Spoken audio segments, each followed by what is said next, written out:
Right, we are live. Hey guys, how's it going? Welcome back to the URC, welcome back to the Kiwi Lads channel. Messed up my own intro there, but the URC is back on the channel. The Sharks taking on Cardiff. There seems to be a few technicality games of this round. There aren't really many close ones in the odds. They are expected to be runaways. Cardiff only scoring the once last week. The Sharks scoring much more than that, 45-0 in the game up against Munster. So this one might be ugly. It is a home game for the Sharks. These South African leagues can be brutal for the travelling sides who just don't seem to quite get going, although second week is normally better than the first. So hopefully we get a close game here between the two sides. Just looking through at currently the way that the table sits, Cardiff aren't doing too badly. They are sitting in 5th. The Sharks, they are in 11th. This is a must-win for the Sharks side, and if they get themselves a bonus point victory, they are still outside of the top 8, but not by a huge amount. So making a bit of a late dash towards that top 8 could be on the cards for the Sharks side, but they have to keep on getting victories, including a big one here up against the Cardiff Blues. But looking through at the starting lineups, first of all, for the Sharks in the front row, it is Goinyane, also Fizimbata and Hanro Jakob, so going with Oxenshare and Vincent Koch to Springboks off of the bench rather than in that starting side. Jason Jenkins in the locking duo alongside Emil van Huren. And then the loose forward trio, Bepsi Buthelezi, Vincent Tachuka, and also Nick Haddon. Now, it's been a little while since we've seen Tachuka cross that try line. He was doing extremely well early on in the season as a number 8. We've seen Bepsi Buthelezi do nicely as 8 as well, actually scoring from that position last week. But it seems to be Tachuka's become a little bit of the forgotten man in that loose forward trio. So I'd love to see him cross that try line here. There's a decent loose forward trio across from these men in terms of the Cardiff Blues, but I think that Tachuka's strong enough to get himself a try. For this game, Bradley Davids will be the starting 9 with Jordan Hendricks as the 10. Makazole Mapimpi out on the left wing. He had a very nice week last contest up against Munster. Andre Esterhuizen and Ethan Hooker in the midfield. Yapinka out on the right wing, and then actually Guillaume as that number 15. No Apalele Fasi for the Sharks. In this game for Cardiff, it is Dimachowski in the front row alongside Belcher and Azarati. In the locking duo, McNally alongside Thornton, and then James Botham, Daniel Thomas, and Tulupe Falatau as that number 8. So overall, a pretty good mix of power and speed in that loose forward trio, but once again, they only scored the 1 try last week, so really need to get it going here early up against the Sharks side. In the back line, it is Mulder alongside Callum Sheedy as that 9 and 10. Stevens out on the left wing, Ben Thomas and Millard as that centre pairing, and then Mason Grady and Lloyd as the number 15. We have got there. Hi, hello, says Titanium. Welcome in. Hope you are doing well. Humidity is wild. It could get messy.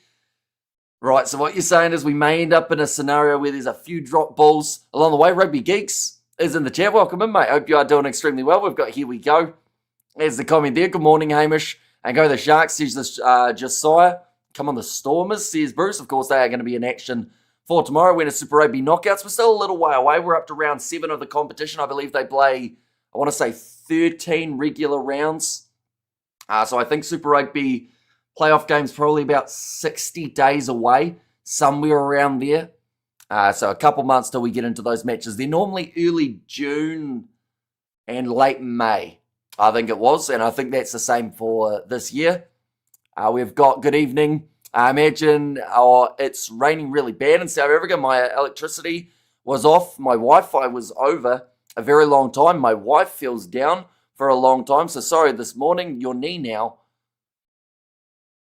I'm not sure what that's supposed to have corrected to. I'm sorry about your wife and your Wi-Fi. We have got there. Good evening all. Says Aino, welcome in. And does Crusaders have a chance at the playoffs? They absolutely do. As long as Crusaders are top 6, I know for a certain fact that no side in New Zealand or Australia or the Fijian Rua or Moana Pacifica will want to play them in playoff rugby. They've got a brilliant record in that department, no matter how badly they're going during the regular season, which it has been a bit of a shaky start, but they also are still relatively up there. Sneaky feeling Cardiff win, saying Sharks by 6 to be safe on Super Brew. See, that's a lot closer than a lot of people are saying for this game. You know, Cardiff last week, they just didn't go. Unfortunately, as we can see there, their game up against the Bulls, 40 points to 7, but The game prior to that, this was actually without a lot of their internationals, 8 points to 7. A massive victory over Leinster. So it just shows you how quickly, a few weeks can change this URC competition. You look at the Sharks, for instance. Early March, they lost to the Bulls 41-12. They then come out up against Munster, have a massive victory. This was actually the game that got their URC back on track, because that game prior to that, 34-22, they weren't having the best run up against South African sides, the Sharks, but against everyone else, seems like they've got a very good chance of being able to slowly progress, work their way back to the top 8. 8 changes, though, for Cardiff, says Haino. That is true. They've decided to bring a few more reinforcements back in for the side, but going in cold in South Africa can also be very difficult to do. So, they have had a couple decent runs away from home, Cardiff, definitely when going to South Africa, but it just might be too much of a task up against a relatively set Sharks team here. Definitely the back line. Though you could say with the change in 15, it's a bit more of an experimental one. Jones and Jones by 10. And let's go the Sharks, says Titanium there. We are the Bad Storm in South Africa, Royal Birthstone, says Kyle. And time for a snack, says Ruth. I mean, snack is probably the perfect time to get it now, seeing as the game is still about 9 minutes away. Ladies and gentlemen, some decent options off the bench for these two teams. Oxton Share, like I mentioned, is going to be coming off as that number 17 with Vincent Koch at 19. They've got Leroux Milan, who did have the try last week. Hamish, how was the cricket? How did it go? I assume you're talking about the cricket last week, right? Oh, sorry. Or did you guys? In like the South Africa versus New Zealand game, I assume that is. Animal bad lighting. That's because my Wi-Fi went off. So you were on your wife, you went off her, and now you did say she was angry at you, didn't you? But animal bad lighting is the new one. We did see bad lighting in the game between the Highlanders and Moana Pacifica because the power went out at the game, so they actually had to abandon the match. In the end, the Highlanders received the points, but a really weird way for that game to finish is South Africa versus New Zealand. I did go. It was a great match to be able to watch. Would it be wrong for me to give away a streaming site, says Titanium? YouTube may not let you. That's the only thing, because they do like to block foreign links in there. But, I mean, if it's a legal one, go for it. If it's an illegal one, then I can get in a bit of trouble, I believe. Tars vs. Brumbies, weird game. Very weird, but very good game in terms of closeness. I always say, if I don't cover a game of Super Rugby, the game gets that much closer. And that seemed to be the case. But the Tars, they were lucky. They got a couple of those three-pointers right at the end of the game. They got themselves into a pretty useful position. I wouldn't say it was a dominant one, but it got them in a position where, they couldn't really lose, or at least shouldn't have. And then the Brumbies fought back with that last-minute try. But, yeah, close one, weird game. Probably should have been a Brumbies win in terms of if you look at the stadium and the record that they've got there. But they didn't really show up in certain aspects of that game, which is why this game's a little bit of a trickier one to predict, because the Brumbies came in as heavy favourites, and there are a lot of heavy favourites for this round of the URC sides that are expected to kind of breeze by their opposition. I believe the closest game is actually supposed to be Connacht versus Ospreys. The Lions are supposed to beat the Dragons by a big margin. The Stormers are supposed to beat Edinburgh by a big margin. And then also the Bulls versus Munster is supposed to be a pretty one-sided one. I enjoyed the series decider. South Africa versus New Zealand. Didn't think South Africa will win. Maybe should you enjoy the slushies at the game? It wasn't very warm there, but I did get a slushie. Sadly, it didn't have it as the normal van that did the slushies during the test matches, but there were still a couple. I think I got it from a donut place, but it was a mango slushie, and I was happy enough. Isaac got to experience his first international game of cricket. He was happy enough with it as well.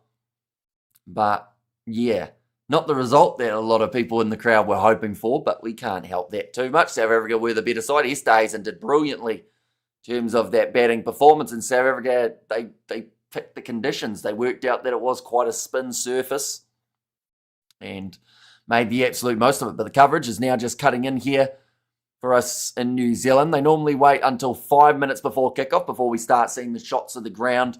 So we get to see a bit of the weather. By the looks of it, it looks all right. At least from a distance, there doesn't seem to be rain. There's a decent crowd filing in for this game. Do the Landers get a bonus point against Moana, says Johan? I think they would have in the end, because they did score 6 times, didn't they? Throughout that contest, whereas their opposition only scored the 3. So technically it would have been a bonus point, and I think they would have still been awarded it. Okay, fair enough. If it's cold, a slushy is the last thing I want, says Xander.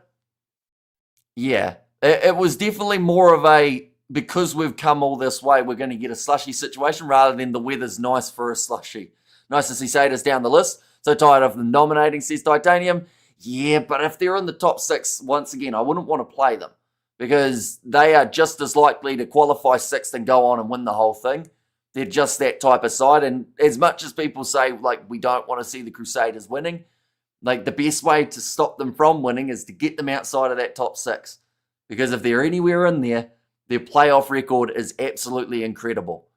What was the verdict with Moana Highlanders game? The weather is perfect here in Durban, says Liza. So from what I heard, the match was abandoned because they couldn't get the power back on in time. So the end score became 39-19, which I think Moana will be a little bit disappointed with. They actually started fighting back near the end of that game. But yeah, they still had 25 minutes to play, is the weirdest thing about it. And you just don't see that happen. For the power to go out, I'm not sure what caused the power cut. But, you know, the Highlanders, they get the win in that scenario. They are just showing the stadium here, Kings Park. It's looking a picture at the moment. Or it's now called, I think it's Hollywood Bet Shark Stadium or something along those lines with the sponsors. 25-30 minutes left, 20-point gap, brutal, says Haino. And if you Cape Town or is in Johannesburg, because Johannesburg is right now very stormy and lightning, luckily it is not in Johannesburg and Durban for this game. Do they at least sell brandy at the stadium? Brandy keeps you warm, keeps you cool in summer, keeps you warm in winter. I don't think so. They had Boundary Road Brewery. They had cans of beer, and they were about, I think, $12 or $15 for a can. So I don't think there were too many people drinking them. 31 degrees at the game, which I assume means we will get a drinks break in the middle patch because the weather was not good in Auckland yesterday, says Paul Oosthuizen.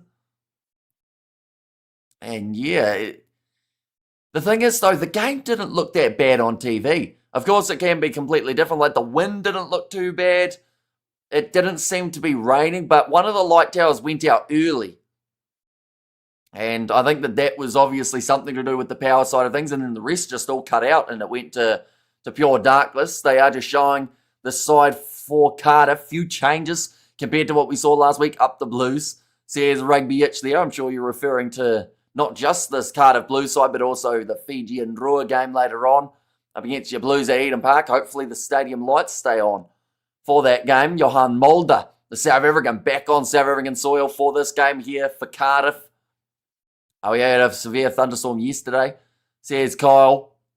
Ben Thomas coming off quite a good Six Nations campaign, to be fair to that man. See whether or not he can continue it for this game. 15 Kiwi Smackers for 1 beer. What's going on in Kiwi land? It's just a Boundary Road Brewery ones. And also, they just like to charge an arm and a leg at the cricket. It's supposed to try and discourage you from getting too drunk. But it also means that people try and sneak stuff in. I did see one guy got kicked out for sneaking in a can. So he didn't return for the whole of the game. So that's more expensive than just drinking there. But the slushies were only, I think, about $9 for a big cup. So I was a happy man. Just showing the starting lineup for the Sharks as well. Pretty well set team at this point in time. Although they can bring guys in and out. Of course, someone like Asil Kolisi. I like the fact that Vincent Tutuka, because of representing South Africa now at international level, he gets a South African flag next to his name. For quite some time, some of you will remember he had the Democratic Republic of Congo flag. But now, because he's South African eligible, he has got himself that nice South African flag. So all 15 players in the starting lineup with that South African flag for the Sharks here. But some brilliant players off of the bench, including the Namibian and Leroux Milan. They've got Corne Raul, Vincent Koch, also Oxen Shea. So plenty of impact late if this game is relatively close. But do let me know your score predictions for this game, ladies and gentlemen. That man's at the wrong stadium. He's got a Stormers kit on. Maybe that is just to remind everyone whereabouts the Stormers are on the overall table. They are sitting right near the top of the bunch. For Cardiff, they are 5th. For the Sharks, they are just outside of that top 8, sitting there in 11th. They need a big win here. They can follow it up with another win in their next round of the URC, and perhaps even the one after that. There is still chance that they can make it into the top 8, but it may come at a sacrifice of one of their own South African teams. Although Munster, if they lose their game to the Bulls, they will drop drastically, and then all of a sudden it becomes a nice little title race for those last couple of spots. Who won the other game? Which other game are you talking? You're talking Moana Pacifica versus Highlanders? Because in the end, the Highlanders won by technicality, 39-19, due to the lights going out. I hope the Bulls win tomorrow morning. They should. Although Munster have got a couple changes in their side as well, but it should still be a comfortable win for the Bulls, if that is something that can be said. They're going a lot better as of late for this Bulls side. They went from that massive losing streak to actually getting on a decent winning kind of streak. How's it, Hamish? What else? As on Rugby Wise for the weekend, says Roger. So tomorrow, or I guess today for us here in New Zealand, there are 3 games of Super Rugby. First one, Hurricanes versus Reds, then Fiji and Roa versus Blues, and then Western Force versus Chiefs. For the URC side of things, there is Bulls versus Munster, Lions versus Dragons, and Stormers versus Edinburgh when it comes to the South African teams. When the lights went out, did they not share points? They would have if it was in the first half, I believe. But because it was the second half and the game was pretty much already established, I believe they just awarded the win to the Highlanders. Is this the last stream for the day? No, this is the first of about 6, I believe. Seeing as for us here in New Zealand, we are 6 a.m. But we've at least got the 3 Super Rugby games taking place later on today, and then followed by 3 games of the URC, or probably 2 games of the URC, in fact. But we are ready to go for this contest. Hollywood Bet Sharks going head-to-head up against Cardiff, coming off that massive defeat last week. Looking to right those wrongs, get back on the right track with multiple changes. Try and keep themselves inside of the home quarterfinal positions. That's the thing. The Sharks are trying to fight for the top 8. Cardiff are trying to fight for the top 4. And we have got, there go the Sharks. And Stormers playing Saturday or Sunday.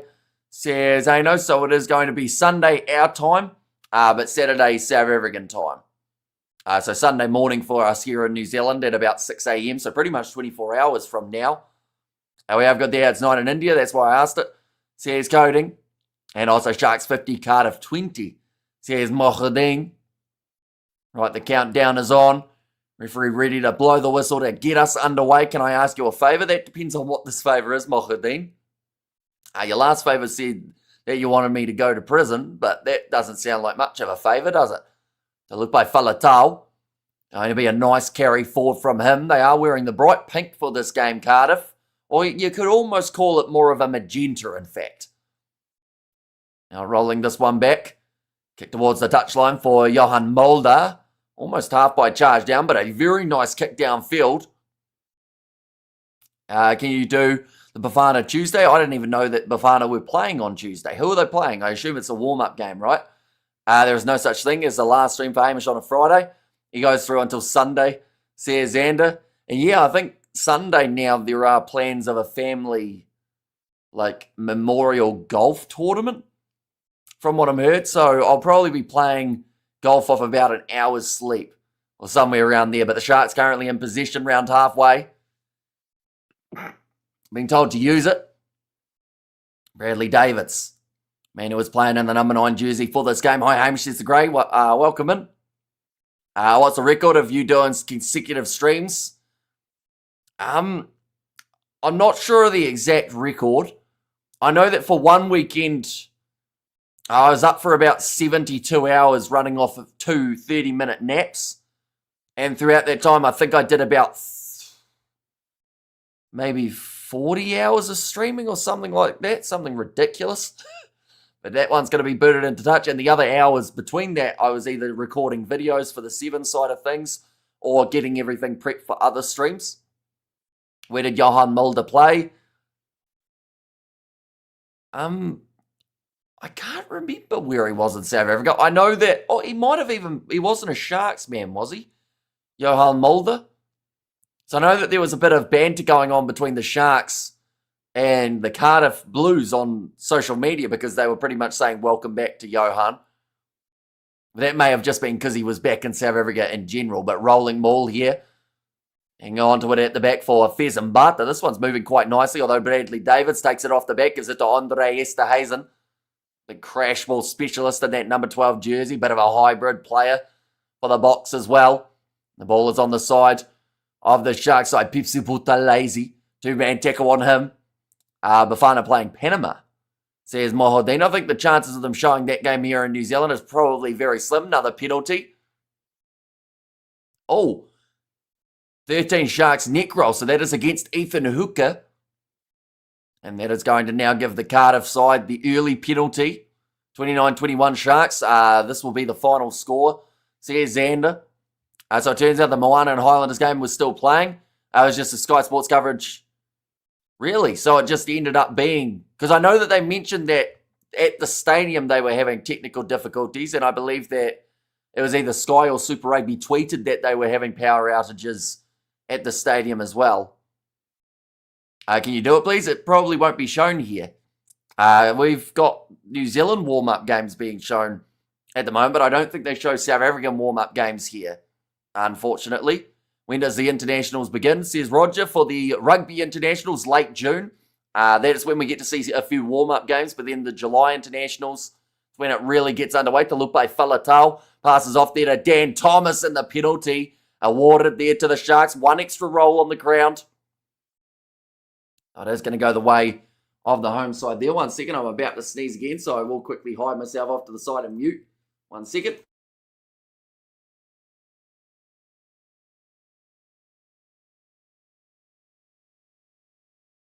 Gotta love a nice early morning stream.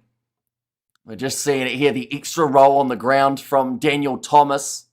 End up getting himself penalised. We have got good evening, all from Sharks, man. We can win this, says Clifton. Yeah, see, that's the thing. Even with the changes in Cardiff side, I'd be very surprised if the Sharks didn't win this game by a decent margin. Although, you know, with the exception of their game last week up against Munster, they have been struggling a little bit last couple of rounds of the URC, although that was up against South African sides. Looks like the ball was about to be stolen in the line out by Dumachelski. It's actually popped out on the side of Cardiff here, who do sit about 22 metres out from their own try line. Is inside as well, so Johan Mulder will be able to kick this one into touch on the full, though it's charged down by Jason Jenkins, and they just have to kick that one into touch there. A lot of pressure coming in. And a great charge down from Jason Jenkins. So you're going to cover all 4 South African sides. The only one I may not cover is probably the Lions versus Dragons, although that's not confirmed yet. It's just because if I'm supposed to be playing in a memorial golf tournament on Sunday, I may need some form of sleep just to be able to slightly concentrate. Not a massive amount of sleep. I'd only be sneaking it a couple hours in. Fezambata, though, throws this ball in nicely. Now big rolling maul opportunity here for the Sharks. And it looks like it's moving very nicely. Dragged down just short of the line it looked initially. But I believe he's over now, Fezambata. Or is he? That looked like Pepsi Buthelezi. Okay, try for Pepsi Buthelezi here. And they will be awarded the first try of the game, end of the year. Which international teams will be number 1, number 2, and number 3 on the World Rugby rankings. I think it will be pretty similar to what we see now. Although, to be fair, if World Rankings points are up for grabs in the New Zealand-South Africa tour, we may actually see someone else go into that top 3 rather than the Kiwis. What's your handicap with golf? I haven't put it in a legitimate round in a couple years. And even with my handicap, I think it was only about 15 rounds in total since I was about 13. But I think it was 20-something, 26 maybe, somewhere around there. If I tried to actually work it down, I think I could get below a 20, but just sadly don't get to play enough. That's a great kick from Jordan Hendricks, sneaking inside of the post, making the score now 7-0 in favour of the Sharks. I can never watch golf, I assume that is, from Titanium. Boring. It also, I think I was a bit the same up until I started playing it myself and starting to, like, not understand it more, but, like, there are certain bits of golf that I now find very entertaining to watch. Maybe it's just because I'm getting older. If need be, I can cover it. Says Aino, I mean, if you're keen. Of course, we can chat a little bit more after this one about the possibility, but if you're free for that Lions versus Dragons game, I won't stop you. We have got the looking forward to Eben. He'll be back soon. Yeah, he's only one or so games away, isn't he, Eben Etzebeth, from being able to return. It's been a good start to this match again, though, from the Sharks, similar to what we saw last week up against Munster, how they were able to score nice and early. But they're driven towards the sideline. Great work from Johan Mulder. And it's now going to be the line out here for Cardiff.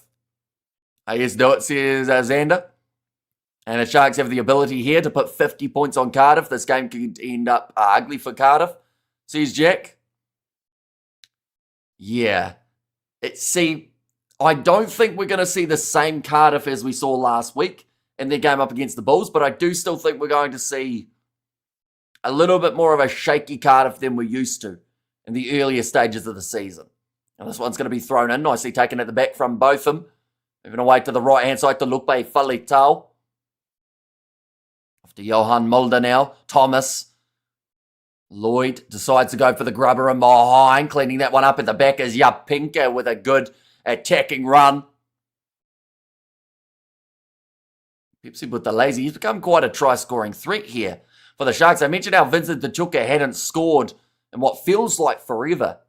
Ever since transferring to that number 7 jersey, he no longer seems to be an option that they like to use as a try-scoring opportunity. This one's kicked high by Bradley Davis. Chasing after it was Makazole Mapimpi. He's knocked that one on. Cardiff back in position. Sheedy goes away to the left-hand side to Botham. I just got here. How's it? Who scored? So it was I almost said Upper Lilifasi. They're not playing in this game, though. It's Betsy Buthelezi who's able to score off a rolling maul there for the Sharks. And is Falatel still in the mix for Wales? Or has he passed his prime now? I'm not really sure if he's still a phenomenal player, but he doesn't seem to be in that same kind of position as he was maybe last year or the year prior. For the Welsh, they do seem to be going for those younger options. Wainwright seems to be taking priority in that number 8 jersey now. As the Sharks doing, they finally found their way. They're 7-0 up after 9 minutes. They still had their fair share of errors, though, throughout the early stages. But brilliant game last week, 45-0 up against Munster. I want to see some good tries, not just because of bad defence. There's original Venom. Looks like a little bit of an injury here for Josh McNally. Well, we are going to get to see a scrum here. Seeing the rolling maul. Initially, it seemed like Mbata was going to be dragged down short, but it was Pepsi Buthelezi who received that ball from Mbata. Get that rolling maul going. And Pepsi scored for the Sharks, and currently in the live standings, the Sharks will be up to 10th. Filatau had been fit. He would have been in the Welsh squad, says Ben Williams. And also URC TV has been one of the worst app streaming services I've ever purchased. Seems to be... this year they've changed it a little bit. Last year it was a lot worse, but it's worked smoothly for me ever since the new year. And I think that's the same for a lot of people. So it depends on whereabouts you're trying to watch it from. You're watching from South Africa, aren't you, LB? So I would say it's more so the VPN that's probably causing you trouble if you have got the VPN enabled to be able to watch through URC TV. Gulami looks like a superstar in the making. Oh, another penalty awarded there to the Sharks. Yeah, it's just a bit of a change in the back line, isn't it? But it hasn't seemed to have hurt the Sharks so far. Got quite a dangerous attacking option in the 15 jersey as well. It looks like now Cardiff have managed to get themselves a turnover. Nice offload there to Filetau, but can't take it cleanly. Okay, going back for the penalty in favour of Cardiff here. I highly rate Filetau. I think he still has some miles in him, says the Grey. And how's it, Hamish, says Terrence. Okay, not rolling away penalty. Going against the Sharks there in the breakdown. Initially, it was ruled as backwards. then there was going to be a knock-on advantage that turned into the penalty by the looks of it. Chiefs Mana. Of course, the Chiefs going to be playing later on up against the Western Force. Sharks will go to 10th if they win, or are 10th if they win. So currently they are 11th, I believe, in the overall standings, but this would give them an extra few points. Now, set play here off rolling maul, but it's dropped by Cardiff. Yapinka kicks it into touch. I'd like to say that knock-on advantage wasn't over. So it should still be Sharks scrum just out from their line. Stormers under 23. 121 Sharks under 23-10. No, I mean how the app works and the website. It's like a teenager made it blindfolded. Also, not URC TV specifically, but like the URC app, right? Now, scrum feed here for the Sharks. He does the grey 619. Always been a class player that hasn't changed. So here's Ben Williams. And yeah, it's just been those injuries, hasn't it? It's had him a bit up and down. But consistently, when he is match fit, very good at making those meters for the Welsh and Cardiff. Are you saying they need to get to 8th at all costs? Well, they'll need a couple tries, yeah. And they'll need a couple wins. And a row who scored for the Sharks, it was Pepsi Putalese. He was able to score the first try of this contest. In terms of what is to come for the Sharks side, just while we have another scrum reset, they are in the Challenge Cup rather than the Champions Cup, ladies and gentlemen. So that has taken place on Saturday morning next week for us here in New Zealand. That'll be Friday night in South Africa up against Connacht. Then from there, they've got the Ospreys in Edinburgh. They will be up to the away league for the URC. And those games are close to the last ones that the Sharks have got coming up. They want to make the most of every opportunity there. Big push from Cardiff at scrum time, but the Sharks managed to hang on. Andre Easthuizen running this one forward to 12 metres out from the Sharks line. And okay, who else has decided for Honeycomb's return? I'm a Stormer, but my days, I'm happy to see that man back. Says LB. Did he end up, he was in the lineup last week, right?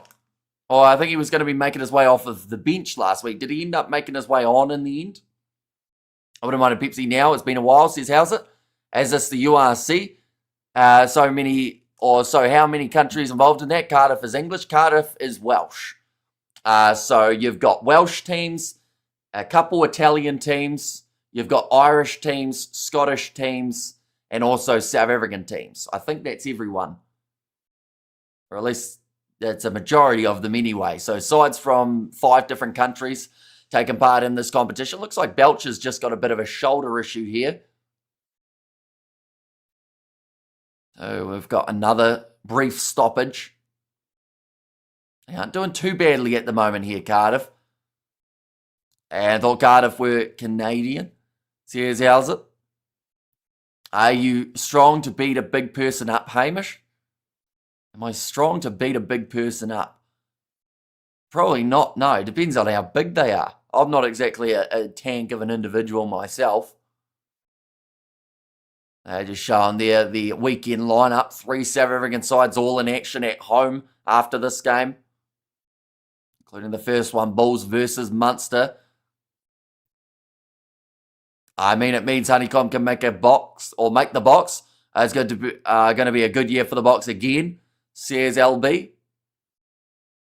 And now Mulder, ready to put this ball into the scrum. Cardiff just needing some decent possession. They win themselves a scrum penalty. Talia says, Alyssa, 1.8. Is Cardiff Wales team? Yes, Cardiff are one of the Welsh teams, although there will be one less Welsh team. How many kg are we talking here, says Tyrone, for the big guy? I assume you're saying. You have to ask Mohadeen that. Yeah, just going down.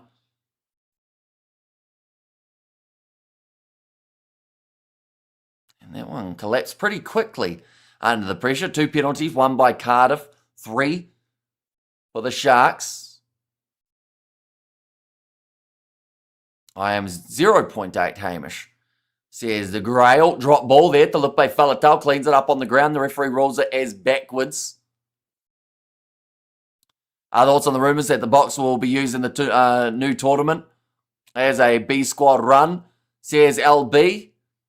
That's what they've been doing for the past few years anyway, isn't it? The rotation of the side. Like, Rasi hasn't really put together what he would consider as his full-strength side yet, which is the exciting part. Hamish, can you beat someone big up? Probably not, no. Why? Are you trying to sort someone out, are you? 5 metres out from the line, Cardiff. Talupe Falitau, tackled there by Vincent Tachuka. Early try coming for the Sharks, but outside of that, we haven't seen anyone across the try line as of yet, although Cardiff in a very good position. Looking off to the right, taking his sweet time there by Daniel Thomas, just waiting for the next man to be ready for the pass. The Kiwis are a peaceful nation, says Grade 619. Now there's going to be an advantage for offside. Mulder goes across to Thomas. Rush defence there from Makos. Oli Mapimpi gets up quickly. And they'll go back now for the penalty. Hamish has a black belt in Tai Chi. He won't tell you because he's modest, says Cool Story. 5 metres out. This one is straight in front of the post for Cardiff. So an easy 3 if they want it.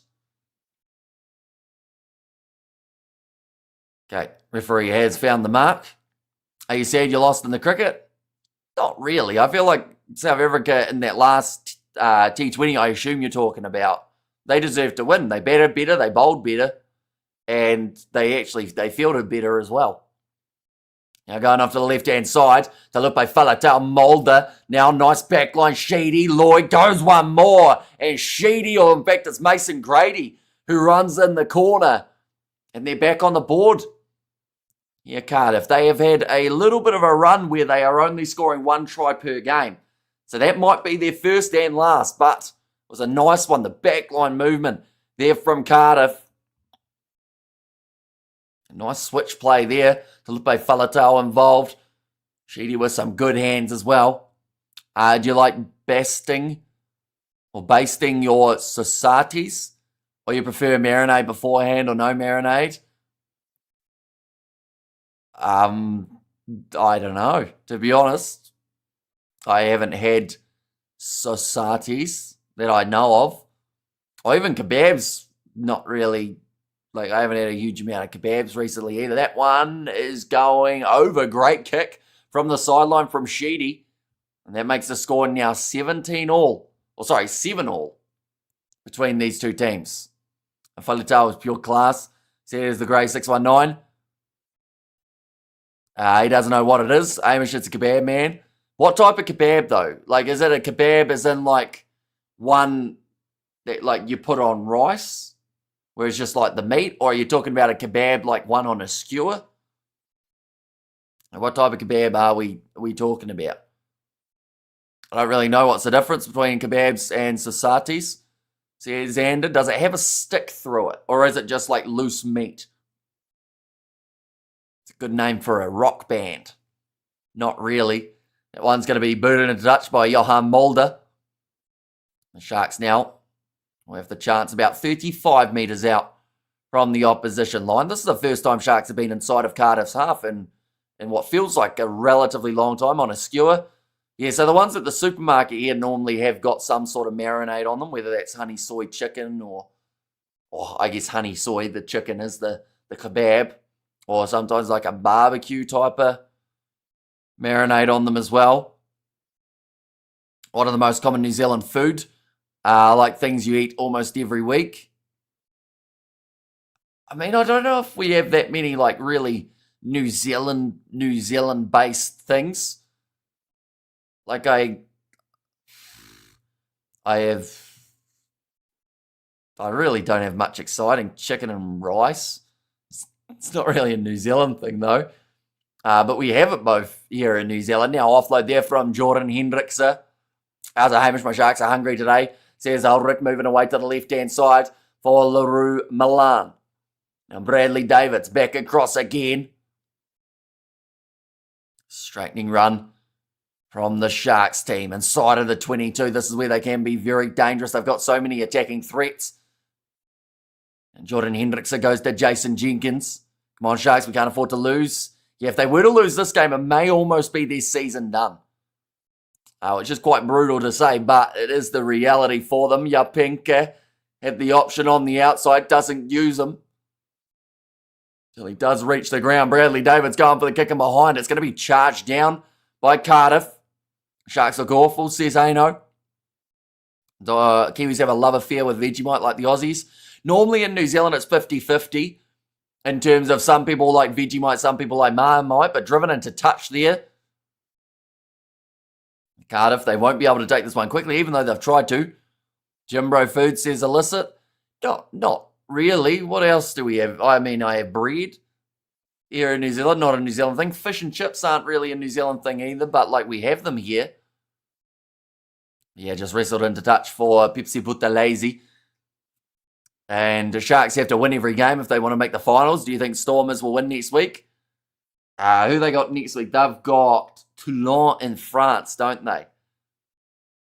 It's a tricky game. It depends if they send their best team or if they send an experimental side. If they send an experimental side, I don't see them having any chance. But if they send their best team, it could be very competitive. Looks like Corey Dumachowski will make his way off the field now with the injury. So they're actually going to have that 3 minutes water break. Do Kiwis have Potki every now and then? Not that I know of. What do you mean everyone likes fish and chips? I didn't say they didn't. I said that we have fish and chips here, but it's not like a New Zealand thing.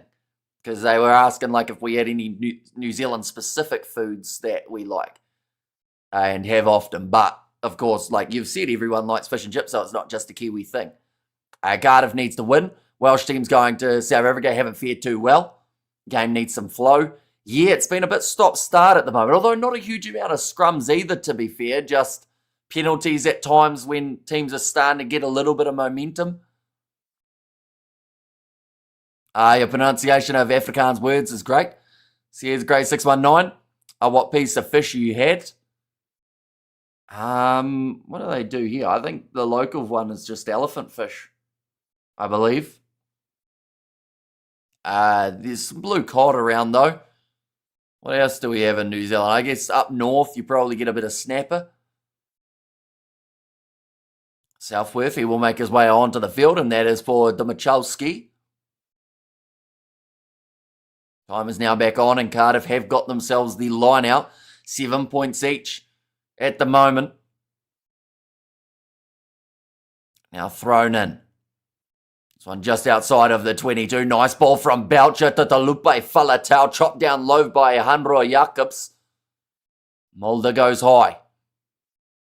Down towards the halfway line. They managed to slap it back. Cardiff, great pickup from Johan Mulder as well. Steps around one. Only Kiwi thing I know of that I've never tried is a mince and cheese pie, says Xander. Oh yeah, we have a few pies here. One's going to be nicely taken by Ethan Hooker. Just had to wait that little bit longer, Stevens, to make sure that he wasn't making a tackle on a man in the air. Ben Thomas tackling Andre Esterhazen. Cardiff come to play. Says Gray. Related. Says LB. When is your first sevens you're doing? I think it's tomorrow. I think it's actually before that Lions versus Dragons game too, if I'm not wrong. That's nicely taken. Now charging forward with another attack and play here for Cardiff. 40 metres out from the Sharks line, but currently a quarter of the way through this match, and they are still well and truly in it. Sheedy with a cross kick. Beautifully controlled off the boot there for Cardiff. Almost into the in-goal area for Bradley. David's under a lot of pressure. Cool, calm and collected though. Just like he was in that kickoff that they had last year up against Munster. The man just doesn't seem to break a sweat. Cardiff inside of their half, looking for a 50-22. Sheedy keeps it low with the trajectory.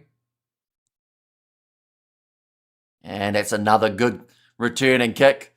They eat a fish related to snook in New Zealand. But I forgot its name, says LB.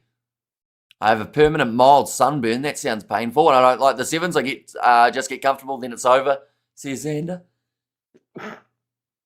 Yeah, sevens can be over in a flash, can't it? But that's half the fun.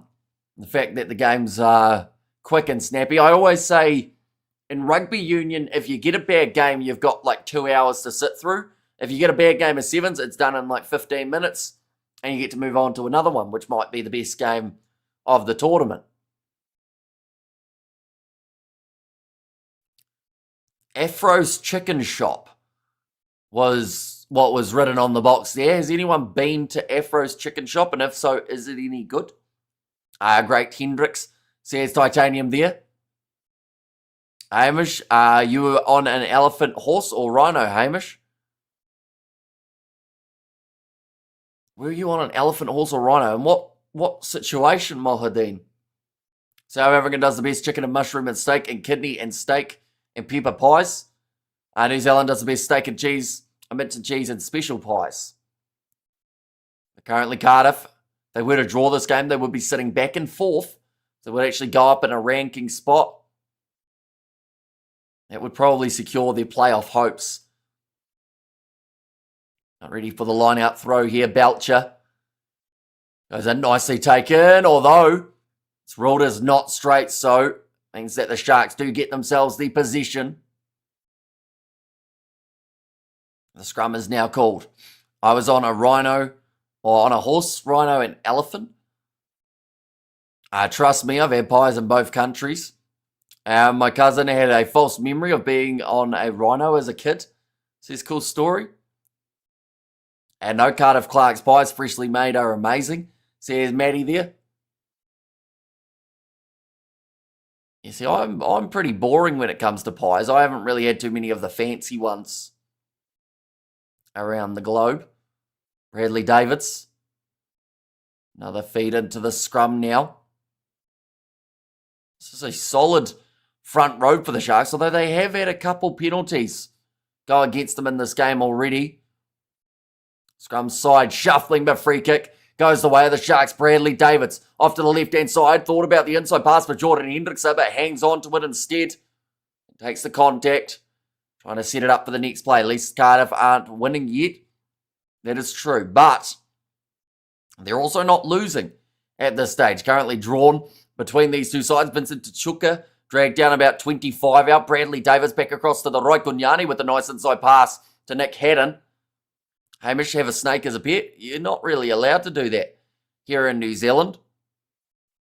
Let's put the lazy, the lone try scorer for the Sharks at this stage of the match. Bradley Davids now. Tackle on Gunyane. Short ball to LaRue Milan. Made his way onto the field. I'm not actually sure who that's for, though. Now Davids off to the right again. No stakes in the wild in New Zealand, says the Grey 619. They seem a little bit confused on attack here for the Sharks, although right over the ball. And it is won by Cardiff.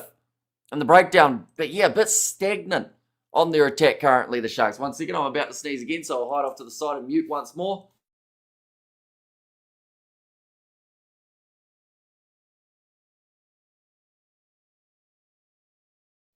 Sometimes you get hit by that surprise seize. Other times you see it coming. And buy and sly.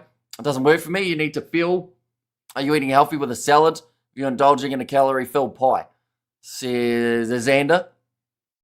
Is that the same with reptiles in general in New Zealand? I think there are a few more reptiles out and about. It's just mainly snakes.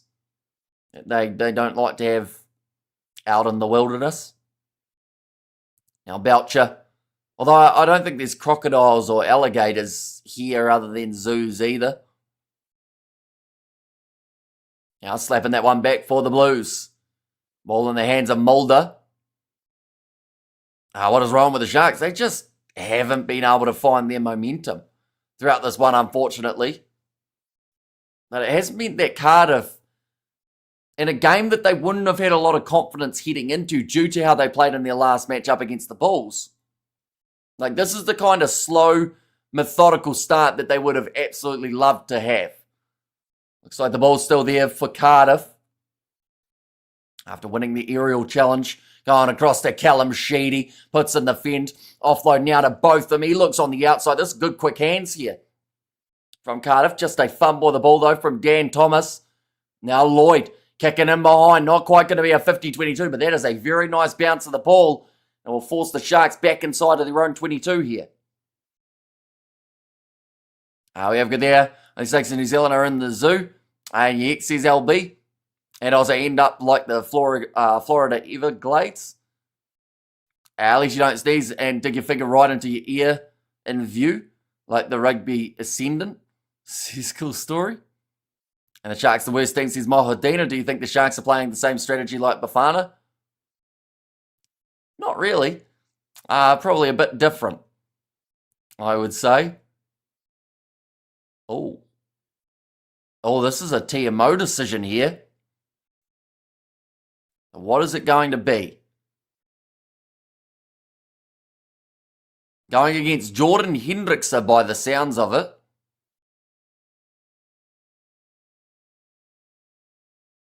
Okay, they've just said there it looked on purpose from Jordan Hendrickse here. Let's see the replay. It must be after this bounce pass. Right, we're going to see the replay now. Going away to the left-hand side initially. It went to...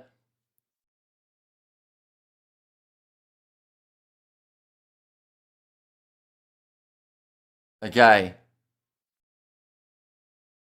So I think it's a deliberate knockdown. I pause your stream.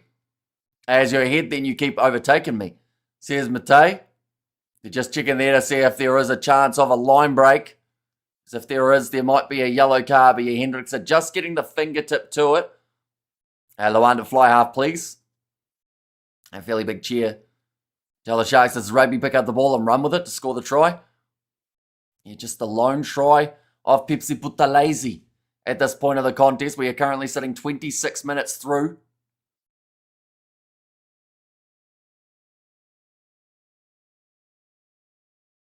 Okay, it's going to be a yellow card against Jordan Hendrickse. I wasn't even looking, to be fair. Says Matei. Yeah, now making his way off the field for the next 10 minutes. This is a massive chance for Cardiff now. Who will win if the Sharks and Springboks had to play? Are the Sharks players who are in the box playing for the box or playing for the Sharks? Because, of course, you can almost make a whole Springbok lineup out of the Sharks if you do go with the international players. Correct call then, in my opinion. And deserved yellow, says the grey. There as well. But yeah, 10 minutes till Hendrickse will be able to make his way back out onto the field. Callum Sheedy kicks this one into touch.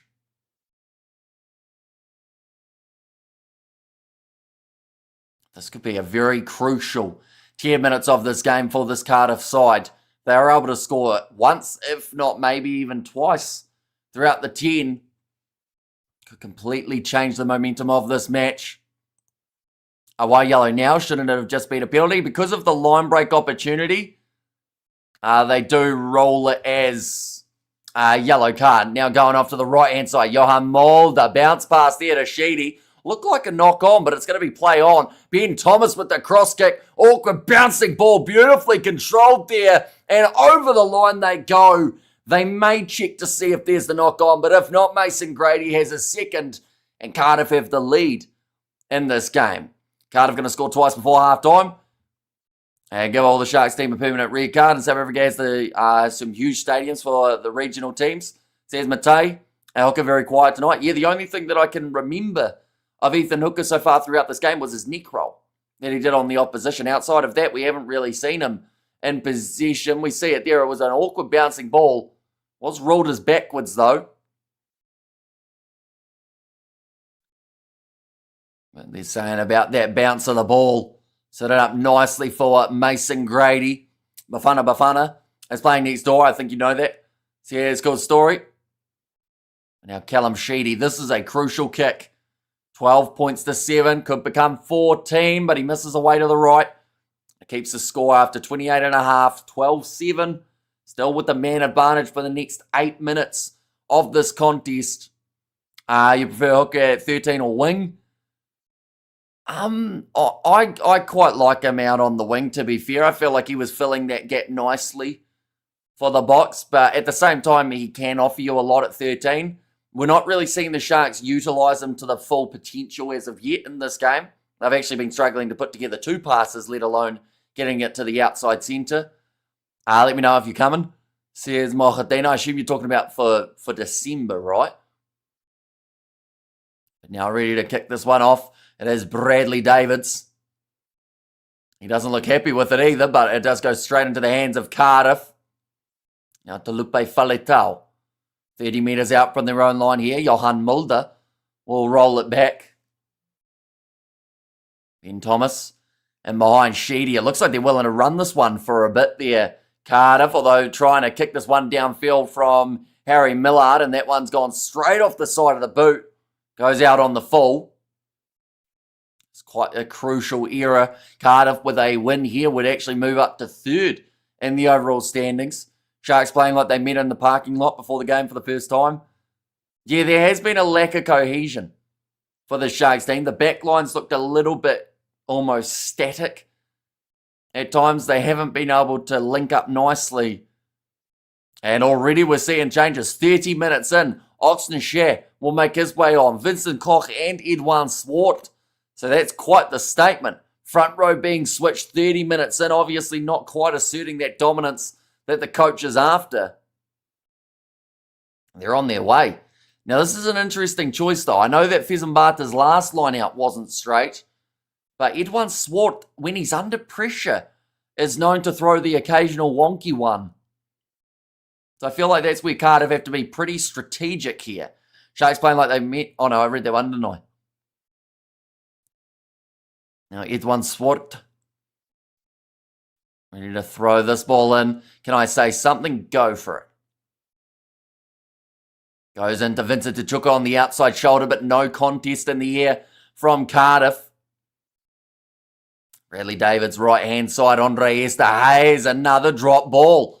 This time it was LaRue Milan. They'll go back for the penalty, though, in favour of the Sharks. This might not be an awful time for them to look to get some sort of rolling maul going. Banana, just know how to disappoint. I assume that's Bafana, isn't it? Coach lost his cool, can't take this anymore, says the Grey. And also Cardiff need to press those new changes. Or even just, once again, basic backline for the Sharks. Drop ball because of a pass going slightly behind a guy. Penalties conceded 6 against the Sharks. 3 against Cardiff. At the stage, the Sharks playing like barbarians. Put in a week before the game. Says Mohadeen. The lack of cohesion, although this is a big opportunity. Rolling maul. We did see the Sharks actually get their first try of the contest from a rolling maul move. It was Pepsi Buthelezi who ended up with the ball at the back of it. Now rolling maul again is marching nicely. Off the back, Pepsi Buthelezi scores his second one. They're going to have to start marking him, I would think, as he has gone straight through the middle of this Cardiff defence, and the Sharks get themselves on the board again. And I hope to tire the team by 50 minutes, opening up at the end earlier. Says Matei, but 2 tries tonight for... Oh, okay, they were just about to check something by the sounds of it, to see whether or not it is going to still be that same rolling maul, or whether he broke off the back, which it does look all right from first glance.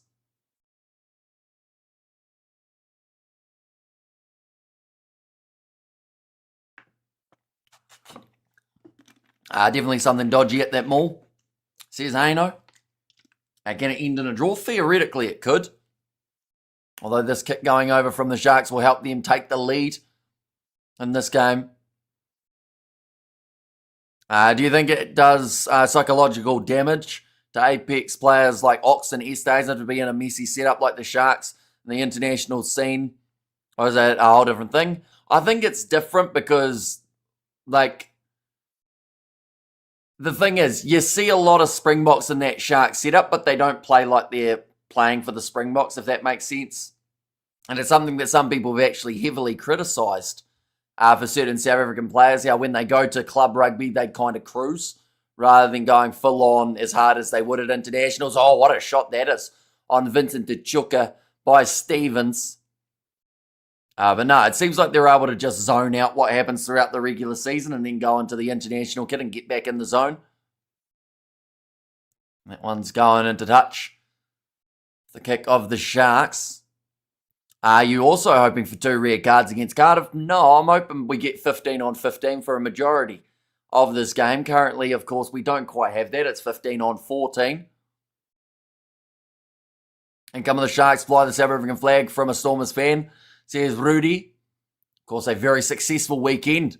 Oh, not straight through from Cardiff. So it is going to be a Shark scrum now. We will get to see the likes of Oxenshire, Vincent Koch, both in action for the scrum. It was well contested in the end by the Sharks at line-out time.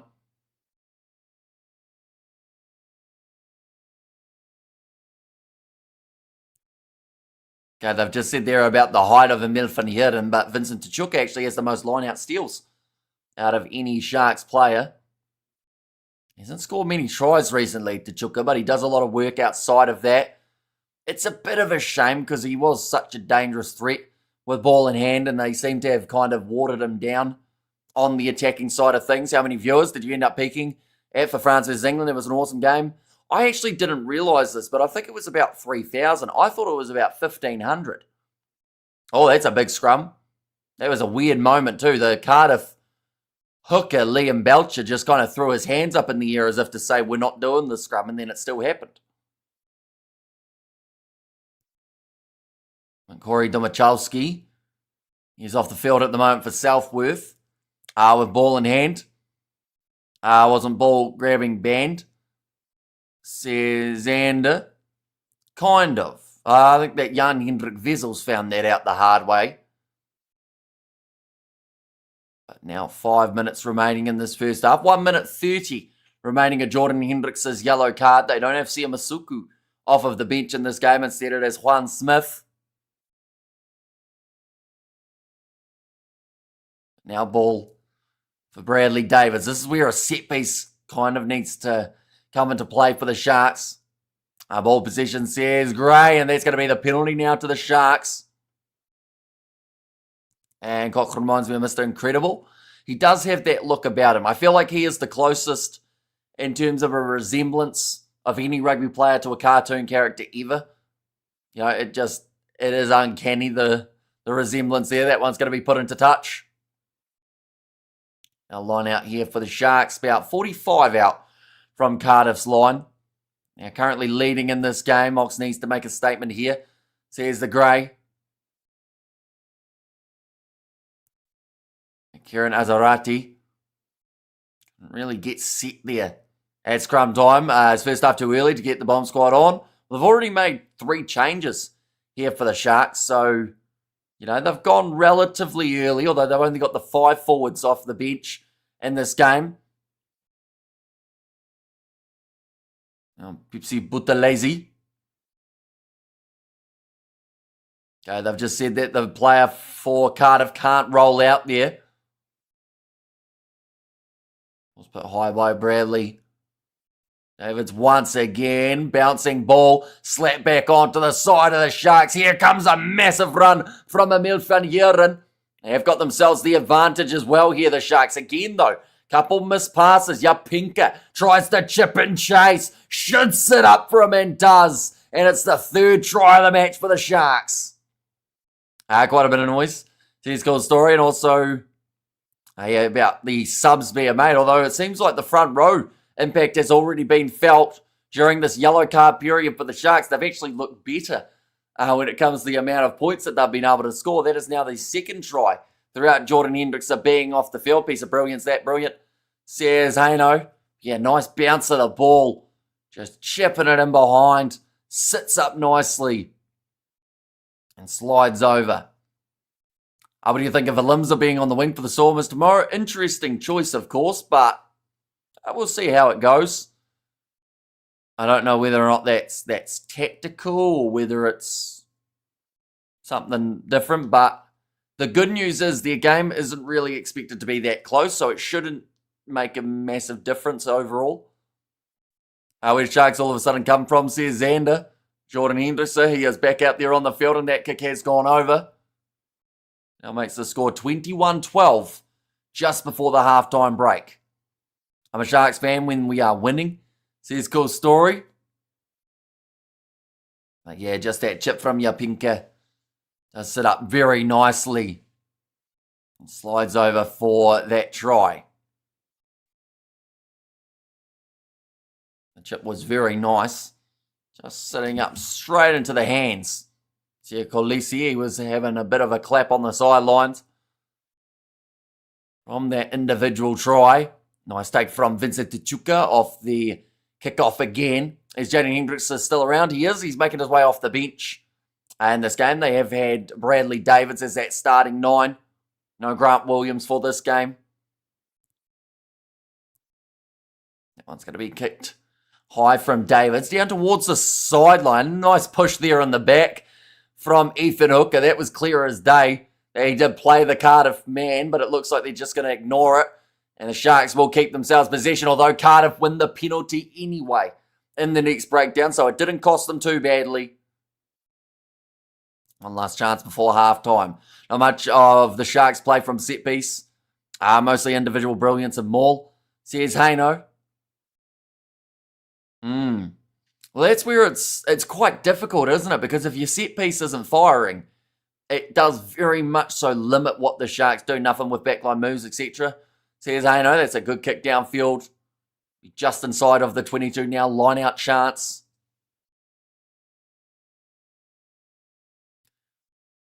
Talking about some dominance at scrum time for the Sharks.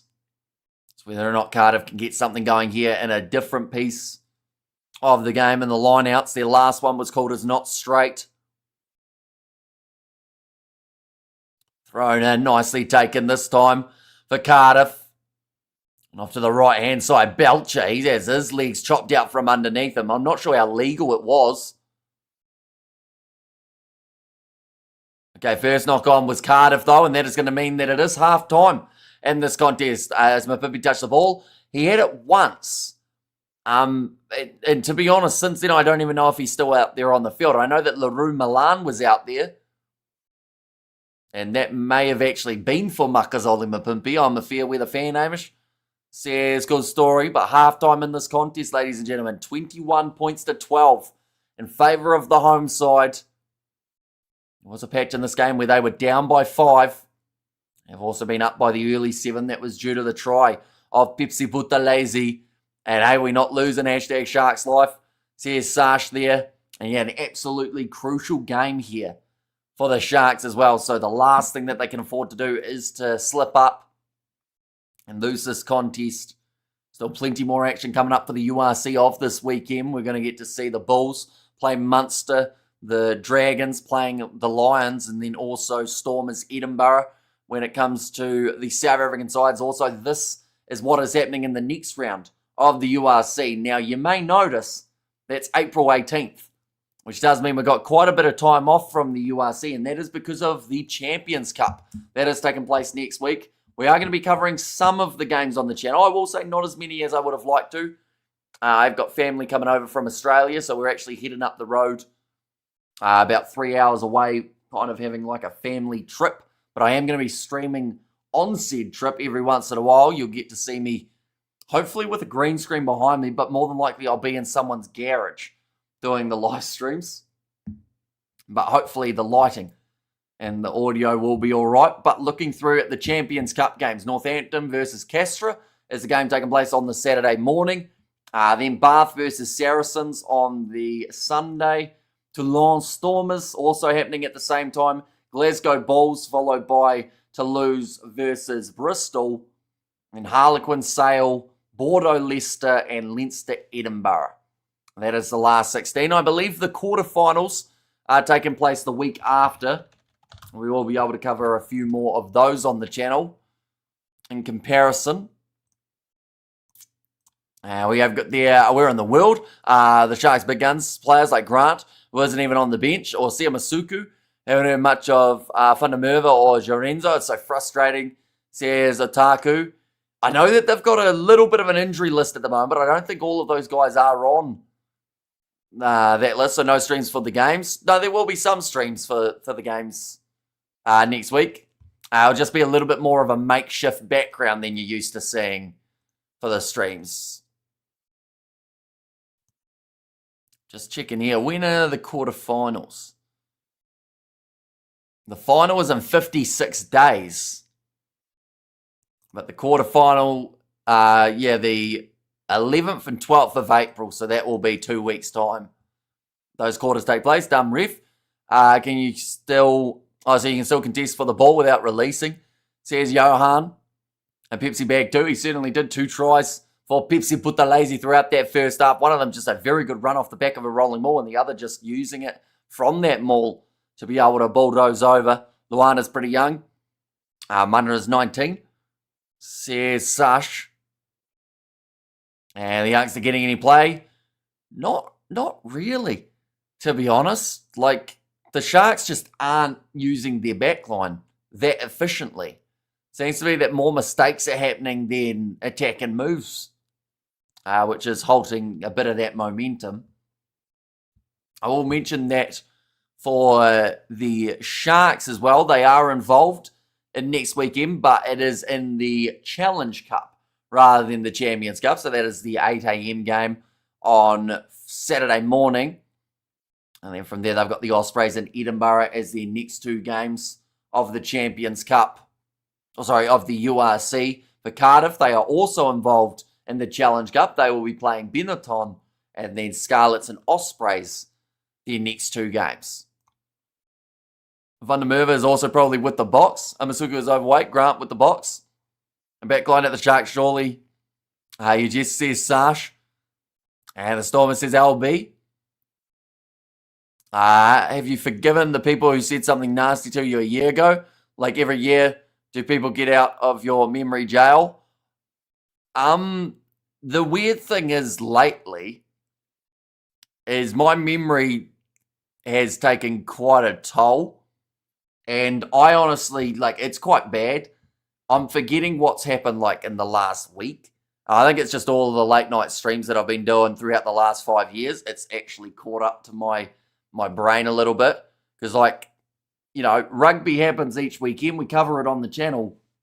But I don't remember anything that actually happens in most of the games, unfortunately.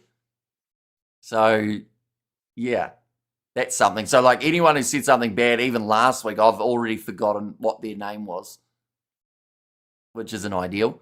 I understand Mizuku has issue with fitness, but it's better to have him benched than rely on one fly half all game. It's risky. But again, we're still missing the others. Says Ataku. Yeah, the Sharks side are definitely one that, you know, they enjoy a bit of rotation. And sometimes it hurts them. Sometimes it works out. Like in this game, it seemed like as the half wore on, they did start to get a little bit more momentum in their favour. But there was still plenty of errors along the way that you could argue could keep Cardiff in this game if they aren't too careful. The 15 plays 10 as well. How much does the Sharks win by? My original thought was around 20. But Cardiff have been a lot more competitive than I probably initially gave them credit for. Yeah, I agree, but I think we have hybrids. David can play 10, Luan can play 10, Jaden can play 10, and Juan is an actual 10, says Sash. So a lot of cover in the 10 jersey, it would seem.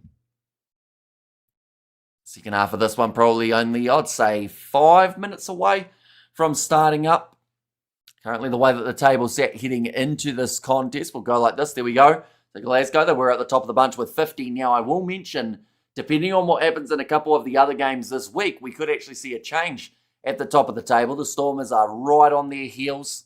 We see Leinster and Ulster. They will both be in action throughout this weekend as well to try and close that gap that little bit more. Cardiff, if they were to win this game, they would go into third. If they were to lose this game, it would give them 3 sides right behind them. In fact, you could actually argue 4 sides in there too. The Sharks, if they were to win this game, bonus point intact, they would need one more try to do so. They will move up to 34, just outside of that top 8.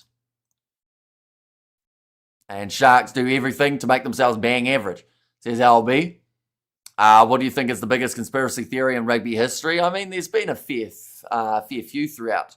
Even just the last few years, there's all of these theories going around. None of them have been really proven, though. But there's always still that one that everyone says that, like, the players have been paid to throw certain games, which I really hope is just a conspiracy theory that's completely a lie. Because if that's made its way into rugby, that is not ideal. Do Sharks have anyone who can rotate for the back 3, 15. I know they do. What about 14 and 11? The worst case scenario says Ataku. I'd say they'd probably, if they needed to replace someone out on the wing, I think Leroux Milan may already be playing out there for Mapimpi. But I'd say they'll probably chuck Bradley Davids out onto the wing, perhaps, or Jaden Hendrickson maybe. I'd say they've still got enough cover. Ethan Hooker can pop back out onto the wing. Leroux Milan goes into the midfield or anything along those lines. Even Jordan Hendrickson, you could probably pop into the centre pairing if needed, put him at 12, move Esterhuis into 13. But it's just pretty much trying to avoid any sort of other big injuries, isn't it? Ethan Hooker at 14, Jordan to 13, and Juan comes on to the 10 jersey. Says Sash there. Do let me know your in-score predictions for this game, ladies and gents. It is the first of many URC games we will be covering on the channel. Same with Super Rugby. There are 3 games back-to-back that are going to be covered from 4:30 p.m. New Zealand time onwards, with that first game being Hurricanes versus Reds, followed by Blues versus Fiji and Roy, and then the Chiefs. They head to Perth to take on the Western Force.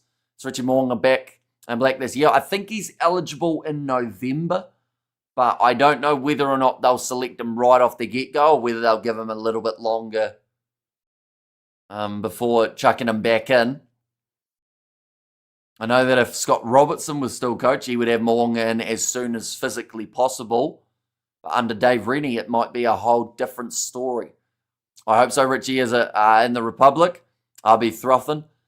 He's not eligible for the South African tour, though. That is one slight downside. I believe he's only eligible from November on for the AB side. I'm a South African watching from Nigeria. I'm a PM here. PM, as in PM for me stands for Prime Minister. But I assume that's not what it stands for you, Arno, unless you are a Prime Minister. Although Prime Minister is like the one who runs the whole country, is it not? And the bleakest says Sash. That slide actually goes quite quick. Down the bottom of the screen, they have got that pool in Durban. Got a lifeguard watching nearby as well. But that red slide just absolutely sends them down. Second half of this game, back to 15 on 15. And no, Richie says Sash. AM PM stands for something Latin, says Matty.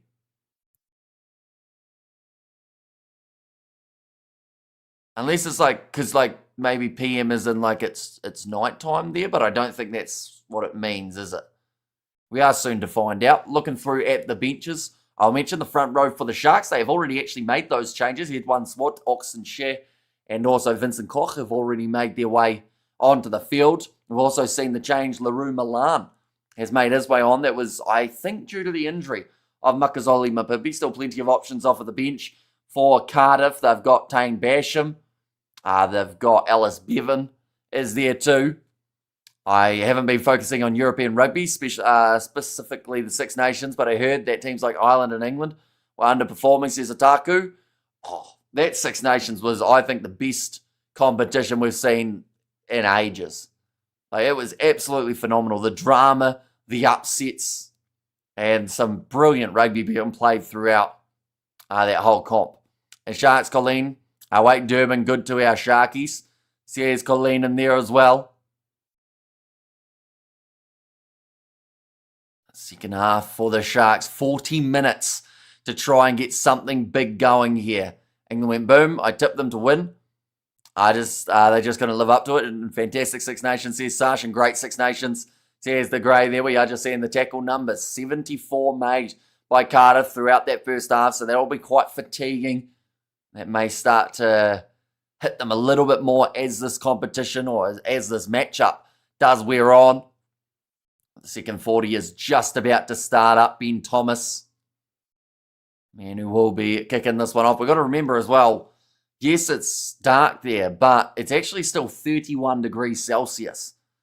And the humidity is relatively high also. You think the Six Nations this year may hint for next year's performance? I hope so.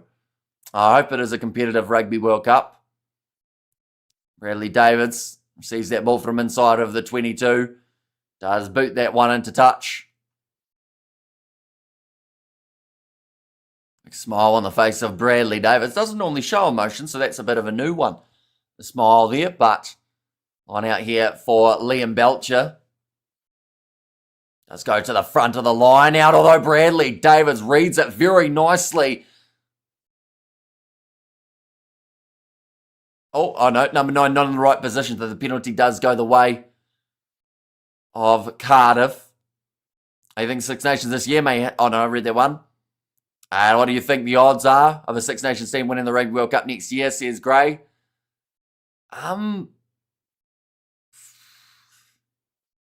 say 60-40 in terms of Rugby Championship side compared to Six Nations. Now, that's quite high, and of course, in the reality is, like, they're going to have to do very well in Australia.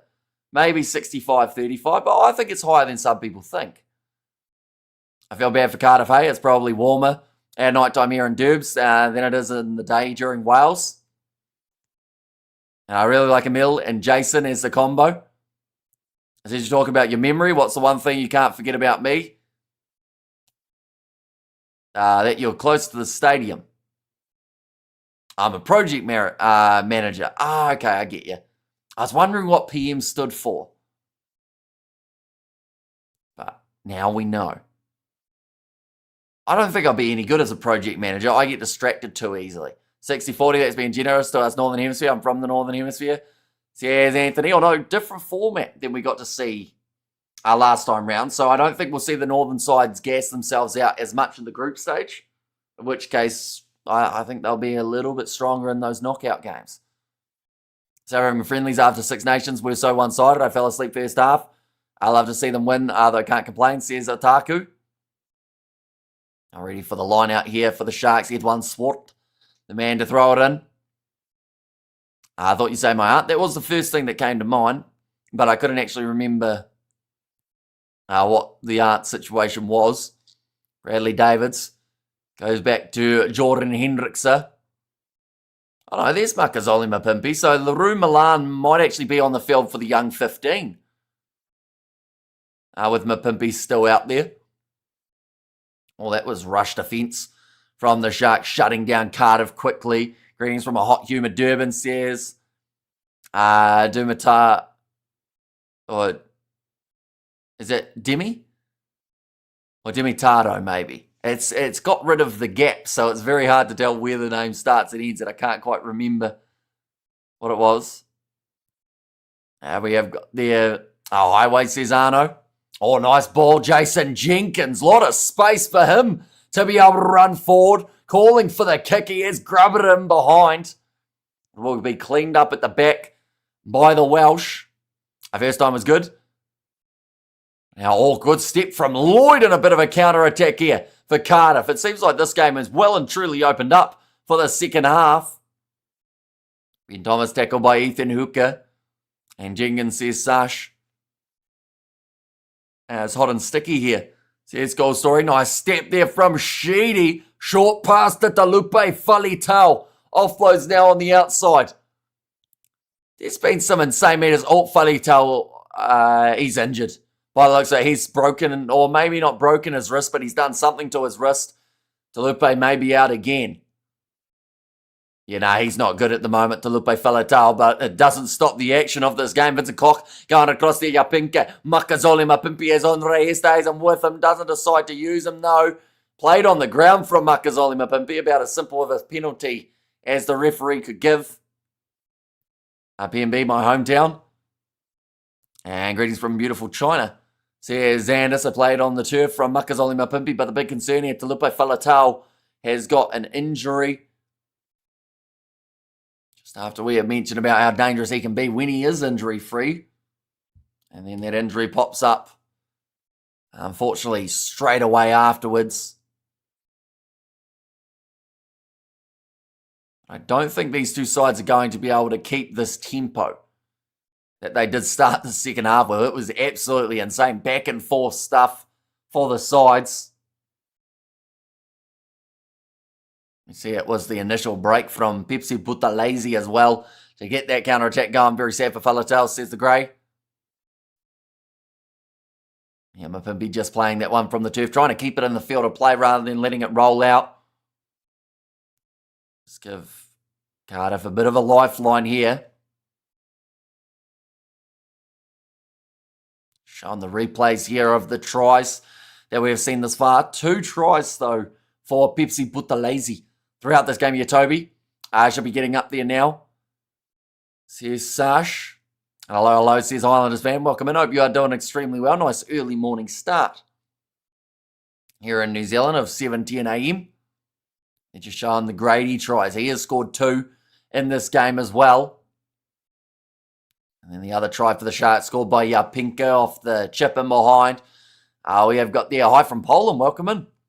I hope you are doing well. Last game involving Poland that we covered would have been their women's sevens, I believe.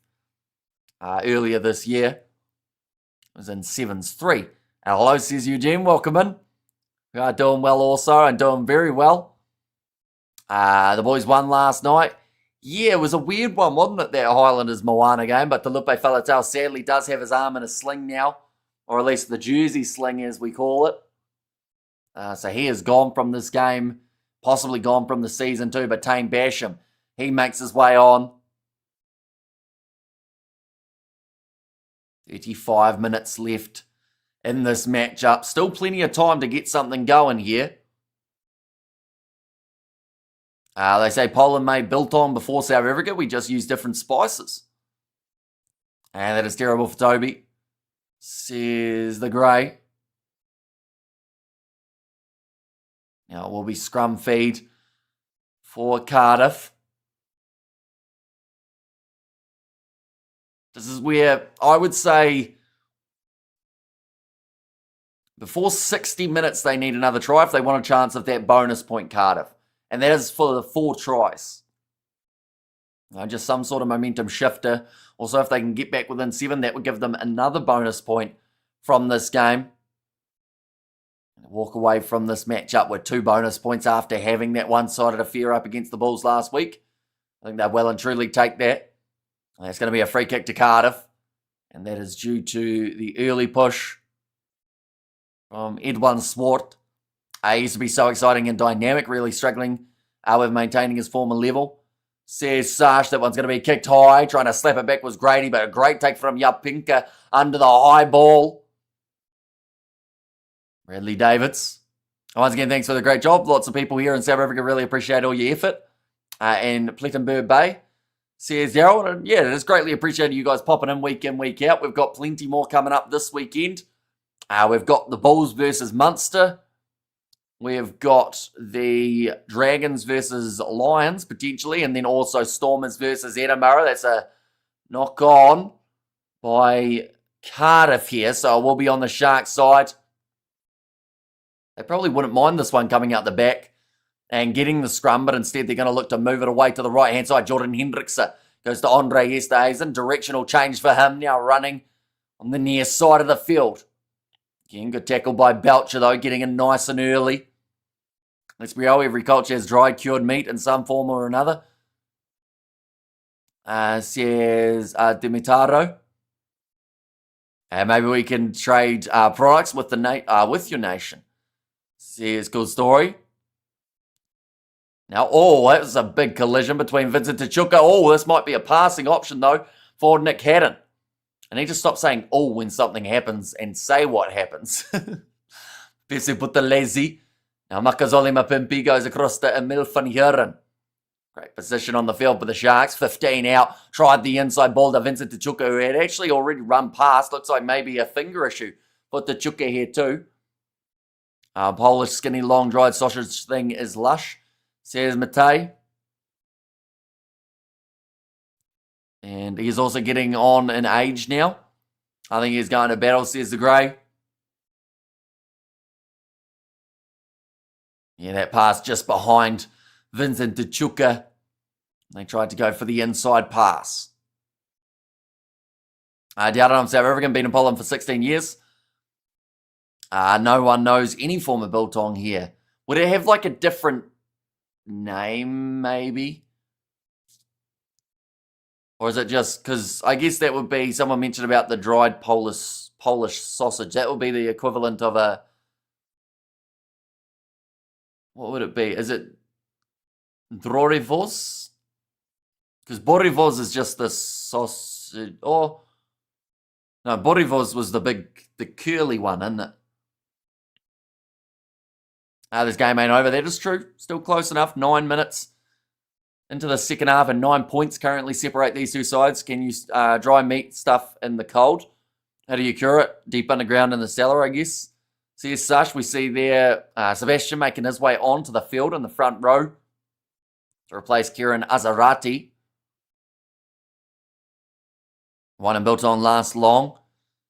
See his cool story. Looks like a decent enough crowd here. To be fair. However, there PM means Prime merited.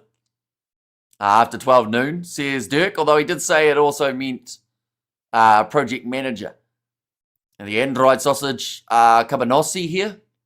A bit like a wet dry Vors. Do you think Glasgow will win? What about Leinster?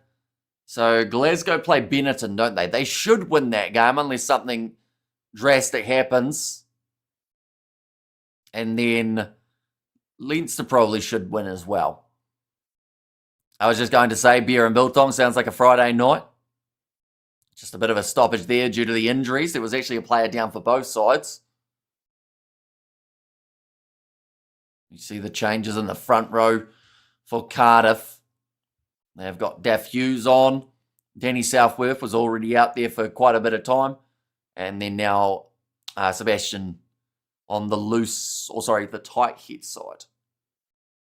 And good to listen to your commentary, Hamish. There's Clive. Yeah, we've got plenty more coming up. Super Rugby around the corner too. Oh, was that an early push there from the Sharks again? Just come to South Africa and taste some of from a paper bag, not the prepackaged commercial type. I did have some out of a bag here before, but I was told by some South Africans, who I gave some to, they said that it wasn't the good stuff. But that was because it sat in a van for like 2 days in like really hot weather. So it kind of went slightly bad by the time we had it, I believe. Yep, starving now, says Matei. As the Champions Cup playoffs on Sky Sport. No, it will be on EPCR TV.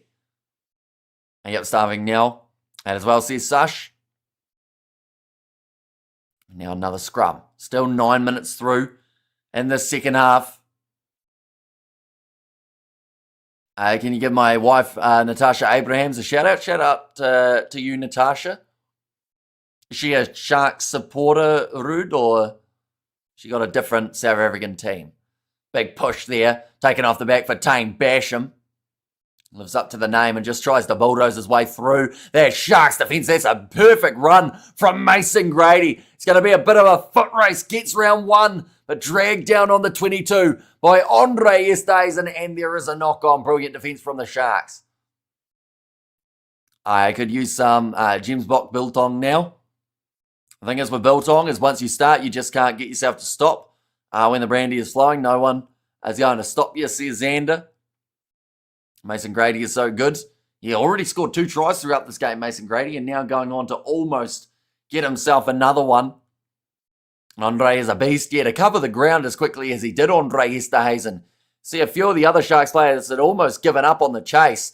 But Esterhuizen gets in there and not just making like a slight tackle. He really smashed into him. Forced the handling error. I guess that is the big moment for Cardiff of this half. Lol, this game isn't even close. 9 points is quite close, is it not? And Andre is a beast. And Spice Brew need to sweet. And a Wales, come on boys, close, says Ruth. And Bradley Davids. You need to feed this ball in. Makes the beer taste so crisp. Boz Munster will be a good Munster full strength, says Kahu. Bradley Davids going away to the left-hand side. Your pinker now. Going for his kicking behind again. It's close to the sideline. Does go out. So I'll go back for the original advantage. Well, trying to take that quickly with Cardiff, but it wasn't their ball. Lee's Welsh on the board. And a little bit of push and shove. That was all started by Makazole Mapimpi because he decided to make a late tackle on the Cardiff player. I think that Nick Haddon trying to pull his winger back.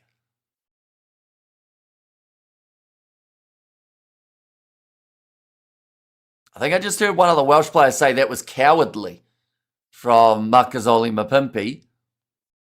If this gets reversed because of Mapimpi deciding to start stuff, it would be his own fault. Is Owen Farrell still in the picture for England?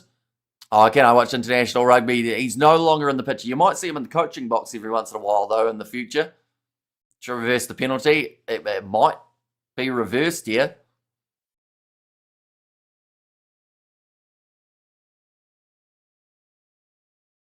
Okay.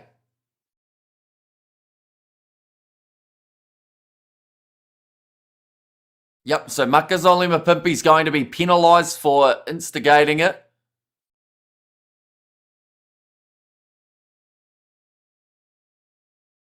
Okay, so they've pretty much said that it was retaliation from the Cardiff player because Makazole Mapimpi tipped him.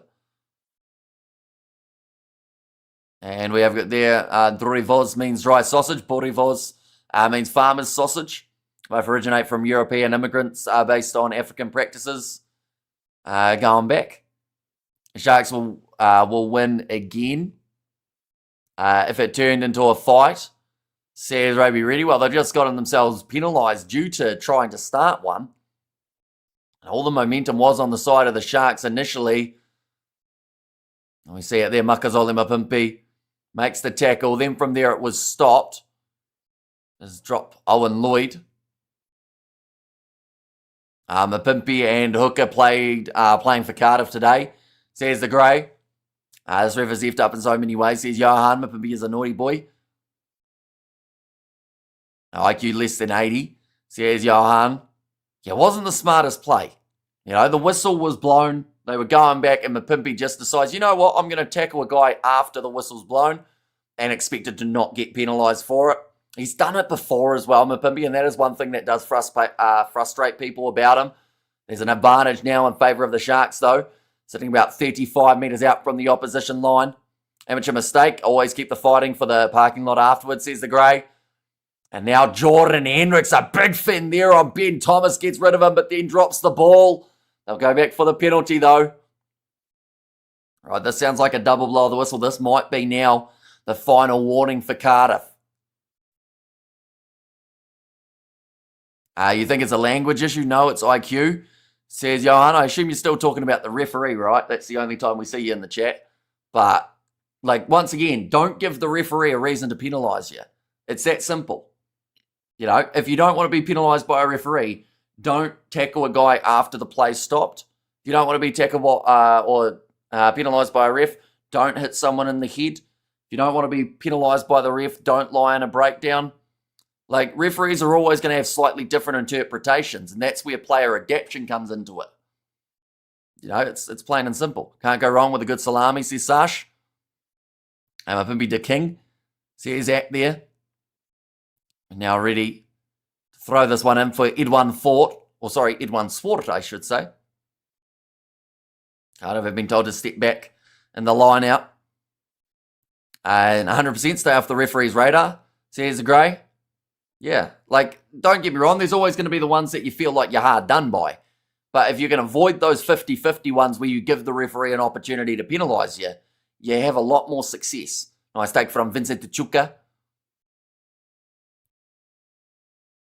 Okay, I think they said that there was a grounding of one of the Sharks players for a second, but now it's sprung straight back up. Andre Esterhazen. Taken about 20 metres out from the line. Big run from Vincent Koch. And with 25 minutes remaining in this game, a try now will give the Sharks a bonus point. Now big run from Vincent Tachuka. Be about 10 metres out from the try line. Almost managed to bulldoze his way all the way through. Now Jordan Hendricks, he is hit hard. Just short of the 5 metre line. Bradley Davids goes up to Jason Jenkins. Had a bit of a fumble with the ball. Ends up losing a few metres. Bradley Davids up to Oxenshire. Two-man tackle on him round the ankles from David Hughes. Now off to Vincent Tuchuka again. 2 carries for him since the start of this play throughout the 8 phases. Pepsi Buthelezi bumps out a 2. When you come to check a live game in South Africa, hopefully within the next 5 years, if not the next 3. Although so far it's been just going so quick. Brilliant steal in the breakdown for Cardiff. I can't believe that we're actually only about a year and a half away from the next World Cup. It only feels like about a year ago that last one was. But it was a whole, 2.5 years? Now the Shark says Ethan. Now we have got there's a lot of talk about sausage and salami at the moment. Namibia has the best biltong in the world, says the Grey. Of course, a Namibian out there on the field at the moment, and LaRue Milan. Sharks not putting this game away, says Hano. Yeah, it's just keeping Cardiff close enough, isn't it? I thought Guy with the ball couldn't lead with forearm. Only open hand to face, says Matei. It gets let go a lot throughout rugby now. But yeah, initially you're not supposed to be able to lead like that, but players still do and don't get penalised for it. Like, it's probably about 1 in 100 that do get penalised for leading with the elbow. And New Zealand actually was the first to develop atomic radar. Says cool story. Do you give Glasgow a chance to win the Champions Cup, considering they are at home all the way? Then they'd probably have a decent opportunity. This one's going to be away to the left-hand side for the Sharks. Vincent Koch. A good line-out steal there. Jordan Hendrickson goes with a wide cutter pass to Yapinka. He has scored a try in this game. Offloads up to LaRue Milan. Goes to the sideline. Back on the inside. Pepsi Buthelezi. There's a handoff. Says Ethan there. I've seen a few just then. Pretty poor from the officials, says Matei. It's a little bit similar to kicking off from inside of the opposition's half. You know how you're supposed to kick off from behind the line? How players will go about a metre in front and kick off? That used to be something that did get you in trouble, but now they just let it go. They've decided it's not worth actually enforcing. That one's going to bounce into touch there for the Sharks. Now line out here for Cardiff. What do you think is the game of the round of 16 next week? 1 second, I'll get it up. A couple of decent games late in the round, I think. 1 second, Champions Cup. I think, to be fair, Toulon Stormers and Glasgow Bulls should be pretty good. I honestly think it will be either Bath versus Saracens or Harlequin Sale, though. That turns out to be game of the round. One of the premiership derbies. Guillaume is off. Yeah, he was actually the one who went off for LaRue Milan. So he went off very early in the game. And Buckies got suspended for that. Buckies was lucky his skull was thicker than everyone else's. Says Sash. Now into the final 20 minutes of this game. Cardiff, they are still down by 9 in this matchup. If they were to score again, that would put them in a bonus point position. Now thrown in, nicely taken once more. Now going back across to the right. Big attack and run from Tane Basham.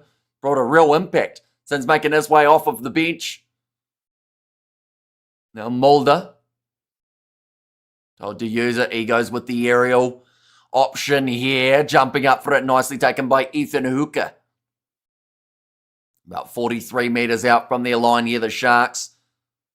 Bradley Davids, this looks like he is going to go across to his forwards before deciding that the box kick is the best option for the Sharks team as well. They just need one more try, and that would give them a bonus point from this game. They just can't retain the ball, says Sash. Now, nice. Oh, at least it looked like it was going to be nice, but it is cleaned up by Ethan Hooker. Now, left-hand side. Nice slap on from Nick Haddon. Loose ball. Picked up by LaRue Milan. Although all over them in the breakdown, it is 2 Cardiff players looking to get the steal. Andre Esterhuizen joining the breakdown like a forward to be able to protect it. That was a poor pass from Yatin. Says Sash, and Glasgow points differential is nearly 200 plus. Quite impressive, says Kahu, but the penalty goes the way of Cardiff. 3 points would get them within 7, but I think they have to go corner here. Although, there is plenty of time left on the clock, but I don't think they're going to get a huge amount more opportunities in this sort of position on the park. One swore, I think it was for the clean out past the ball there. It was actually a long way past the ball. Bit of a brain fade from Swart there again. And yeah, he's a legend. I love Swartz. So glad he's a Shark, says Sash. Now line out here for Cardiff. David Hughes. About 15 out from the goal line. Thrown in and stolen there by Vincent Tachuka. They were talking about it earlier on, how many line-out steals that man has managed to get for himself. It is a huge number. Compared to any other Sharks players, muster full strength against the Bulls. They're closer to full strength for that upcoming game. Sharks trying so hard to lose this, says Gray. You think if the Sharks score again, the game is over? I think so. I just can't see how Cardiff can contest the ball without releasing when they are the tackler and still take this game serious. Well, you definitely don't have to watch it, Johan, because I think that every single game that we've seen you on the channel, you have done nothing but complain about the referees. So, like, if you don't like the standard of refereeing in the URC, maybe it's not the competition for you, even if your side is in it. But, you know, at the end of the day, there are going to be decisions you agree with, and there are going to be decisions that you don't. And I think that also a bit of bias probably comes into it as well. But, like, at the end of the day, just if you don't like the refs, don't watch the games. It'll save you a lot more stress, because I can tell how much it's getting to you. It seems to be eating your life throughout the last few rounds of the URC. The mission spoken, says Sash. It was the best second best team in the URC. Glasgow clearly first. Leinster is dropping drastically. Says Kahu. You'd probably say the Stormers in that case, and they can actually potentially go to number 1 over the next couple of weeks. It looks like Johan Mulder will be making his way from the field. Come on, the Sharks, says the Grey. And Vincent's verticals is crazy. There'll be a good game where the ref did a good job, I promise, says Sash. This is now going to be the water break due to the heat that these two sides are playing in. And hi, all the name. Says, Robert, welcome in. You are doing very well. Wales, get that ball another try, please. You see, they need 2 more tries to get themselves the bonus point from this game, although 2 more tries might be enough to actually win it for Cardiff. And Cardiff needs some intensity. We've got to complete those phases and run those phases. Complete those passes, run those phases. It's interesting because all the top 4 teams play each other in the next few weeks. Yeah, there'll be a lot of, I guess, ironing out of that top 4. Cardiff phase play has been poor. Great line, but no support. Yeah, they've had a few times that they've been able to break that big moment, get that line break or clean break, but there's just no other pass. Like you said, the support isn't there for them. Ref is part of the conditions. Pro players must read him or her and adapt. Exactly. Like, there's never going to be a referee that everyone 100% agrees with. There's always going to be at least one decision that people go, no, we don't like that one. It's rigged. But, you know, the best players are the ones who can work out a referee early and go, okay, I'm not going to do that anymore. It's like the ones who get penalised for going off their feet in the breakdown, then proceed to do it 3 more times, thinking that the referee's not going to penalise them again for the exact same thing that they've just done. Like, it's quite interesting, but I think Jamie Joseph kind of explained it quite well for the Highlanders, how when you get into the heat of the moment and that adrenaline's going, you become a bit more stupid at times in terms of those big moments. You forget that you should be doing those fundamentals or what you've done in your training the whole way through. And it's not just in rugby, you know, you can have a brilliant training week, go out on a Saturday and have an absolute shocker. But that's just the nature of live sport. Hello from Malta. Just been in the Welsh bar with some South Africans and Welsh watching this game. Says Flesh in there. Who's the happier at the moment, Fleshin? Because I feel like Cardiff being close in this game is pretty handy from him. But then the Sharks, they should be able to close this out, I would think. Sorry, I made it. I just tuned in. I had to do some errands who won the other game.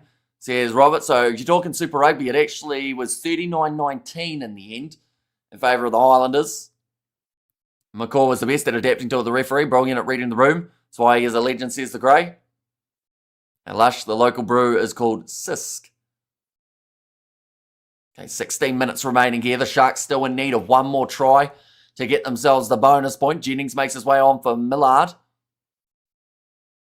Is there a better feeling than beer after work on a Friday night? See Sash. Can the TMO give the ref a red card? And there Hamish sees Robert. And there too. This game has had a bit of a grinding halt, hasn't it? In fact, was this the score at halftime? It was, wasn't it? No one has scored a single point throughout the second 25 minutes. The ref's been good today, or just me? Says Hayno. I'm looking forward to Glasgow as that annoying Glasgow fan. Do you remember me? I certainly do. I'm a Pimpy to score the winner, says the Grey. World Rugby is destroying international rugby the same way that FIA killing Formula 1. Administrators trying to be more important than the game. And yeah, no points, says Sash. Off to the right-hand side. Moving this one on. Nice pass from Sheedy. Now Grubbard. That one's well taken inside of his 22 there. And that is going to be another penalty. This time in favour of the Sharks. Sounds like it was offside. Just in front of the kicker. Sharks able to kick this one now into touch. I don't know where the try is going to come from, but it has to come from somewhere. For the sake of the Sharks season, they cannot afford to walk away from this game. It sounds like not a lot of difference, but walk away with 4 rather than 5 points from this match. This whole game has been a grinding halt. Someone needs to take it up, or take it by the scruff and open up. And it'll be who's willing to take that big risk, that little chance to be able to completely change this game. The Sharks just need one. I hear you, black or white, no grey, says Johan. That one's going to be taken. Bradley Davids goes off to the right-hand side. Now forcing it backwards in the breakdown. Still there for Jordan Hendrickson. Nice step from him. Still going forward, Hendrickson, up to 40 out. Let's go forward, going to be the one that gets them in the right direction. I'm just looking through at the bench as well. They have got Corne Ral and Potkaita. Right, that one's gone into touch, but Pimpy unable to claim that one nicely. It's quite frustrating. Super Rugby rules are different. Do you also get frustrated with different rules for different competitions? Like the free kick, accidental offside. I actually quite like the free kick for accidental offside, though. It means that you speed up the game a bit more, but it can be a little bit confusing. It's even similar to the bonus point situation, you know. In Super Rugby, if the Sharks were to score one more try, they wouldn't get a bonus point. They would have to score 3 or more. Are you from South Africa or Europe? Neither of the two. The dish was tasty, says Sash. You remember me, says Pips Wok. I do indeed. I'm not sure what your original name was before the ats. Pips Wok was a thing. That one's going to be knocked on. Now back across to the right-hand side. Cardiff inside of their 22. Now running down the wing. Nice pass there. Oh, that looked like it. Oh, hang on. That one wasn't kicked out on the full. And it somehow pulled up in the in-goal area as well. This is a goal line dropout. I have no idea how that ball, for one, didn't go out on the full. And for two, didn't somehow go out in the field of play. I shave my head. I'll shave your mustache next, says Pips Woks. We're probably due for the mustache to go, aren't we? And then where? Because I thought you were from Europe, so I am from New Zealand. So currently 7:38 a.m. here. Got a few random hours that are taking place throughout this weekend too. The Sharks have been told that they are able to use this one if they would like. First goal line dropout of the day with 12 minutes left on the clock. Still anyone's game here. Beard's looking fantastic game, as says Sash. Yeah, I'm hoping to grow it a bit more throughout winter, I guess, and have it almost look like a beard by summer. 15 minutes left for the Sharks to secure victory. A superb mustache, says the Grey. Now backline here for Cardiff. Tackle there on Hughes. Now Sheedy again going for the kick in behind. It will roll into touch about 10 metres out from the Sharks line. Oh, what did you think of the Brumbies game? Angus had a shocker. The Brumbies should have won, says Kahu. I actually didn't get to catch the end of that game. I saw the end score, but I didn't actually see what happened in the second half. One Swart. This is probably the most crucial line-out for this man throughout the whole contest. Because if Cardiff can steal it or force it to be not straight, that is where Cardiff could find themselves their best attacking chance. Vincent Tuchuka, though, pretty safe in the line-out department, and it has been claimed again. Bradley Davids goes across to Corneral. Victor was Potkita there. Now Jordan Henderson, clearing kick.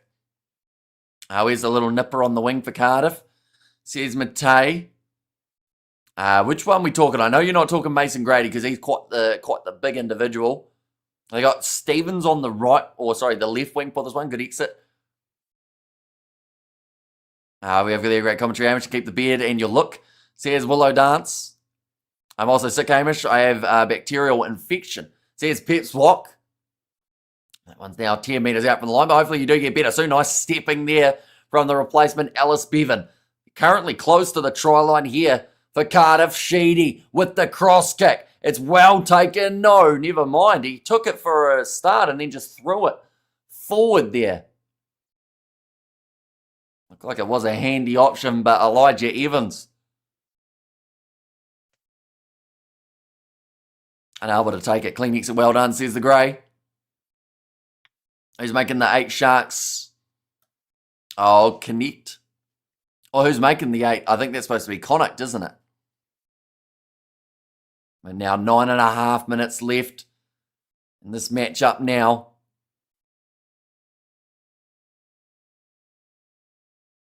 I am surprised that the Sharks haven't scored their 4th try by now. But at the same time, I know that for Sharks supporters, this is something that they've gotten all too used to, the curse of the cross kick. I don't know why sides still do it. That was actually probably a decent chance to just go for a backline movement there, rather than anything too fancy. Thanks for the commentary. It's a lifeline here in Poland. Get all my live rugby off your channel. Keep up the good work. Thank you very much. And yeah, plenty more coming up throughout this weekend. The URC, Super Rugby, and some sevens in there too. The Sharks are quite frustrating as a neutral, says Kahu. And what was that option? We will never know, says Sash.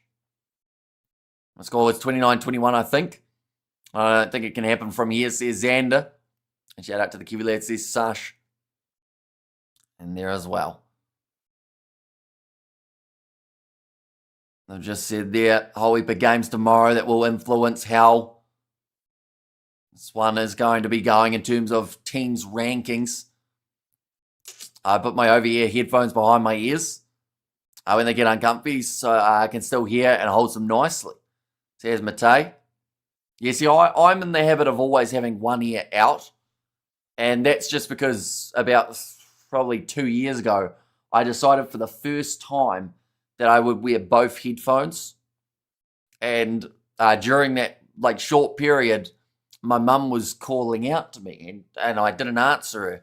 So she was confused, and I realized it was because I had both the headphones in. So I just, anything that's happening, if the door, if there's a knock or anything, I can hear it easy enough without completely isolating myself. Scoring points is overrated, says Sash. And evenings, says Martin. Welcome in. Scarlets need to turn up, says Haino. Time left at the moment, 8.5 minutes remaining. Lloyd going for the kick in behind. It's close to the sideline. Awkward bouncing ball for Andre Esterhazen, who's picked up and dumped on his back there. Big power shown. Cardiff in the breakdown too, and they managed to get themselves the turnover. They are not out of this game by any means, ladies and gents. Definitely not if they can score here. Backline movement. Oh, big knock on though, but they are going back for the advantage. What a tackle, says Haino there. Sharks will get the bonus points. Sharks have been gunning hard. I'll be bitterly disappointed if they don't get full points. I should have went for the 3 earlier, says Kahu. What's your score prediction, says Xander. Yeah, I don't really know in this scenario. If Sharks lose from here, they should quit rugby forever, says Rugby Ready. And it was only 30 minutes ago you said that they were in complete control of this game, and it was very one-sided. But since then, they haven't actually scored any points. A well handling error, says Matei. And agreed, says Sash. There as well. So, okay, they're going to take the shot at the posts here. And this one will give them theoretically 1 bonus point for being within 7, and then they'll still have that opportunity of going for the win. The converted try.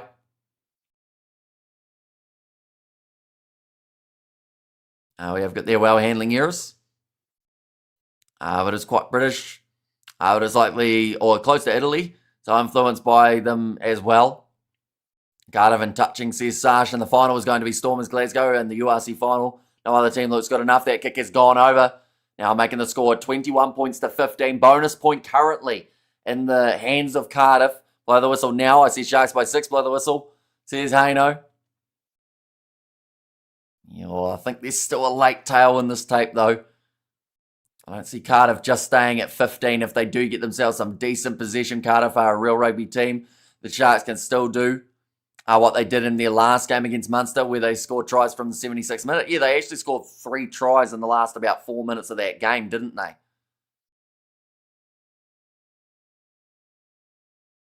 Okay, they were just checking to see if they had a shot clock working.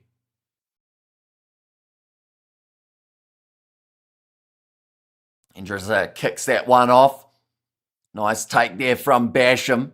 He's been actually a real impact player and a half since making his way onto the field. Yeah, I think it's the Palmer. Says Sash.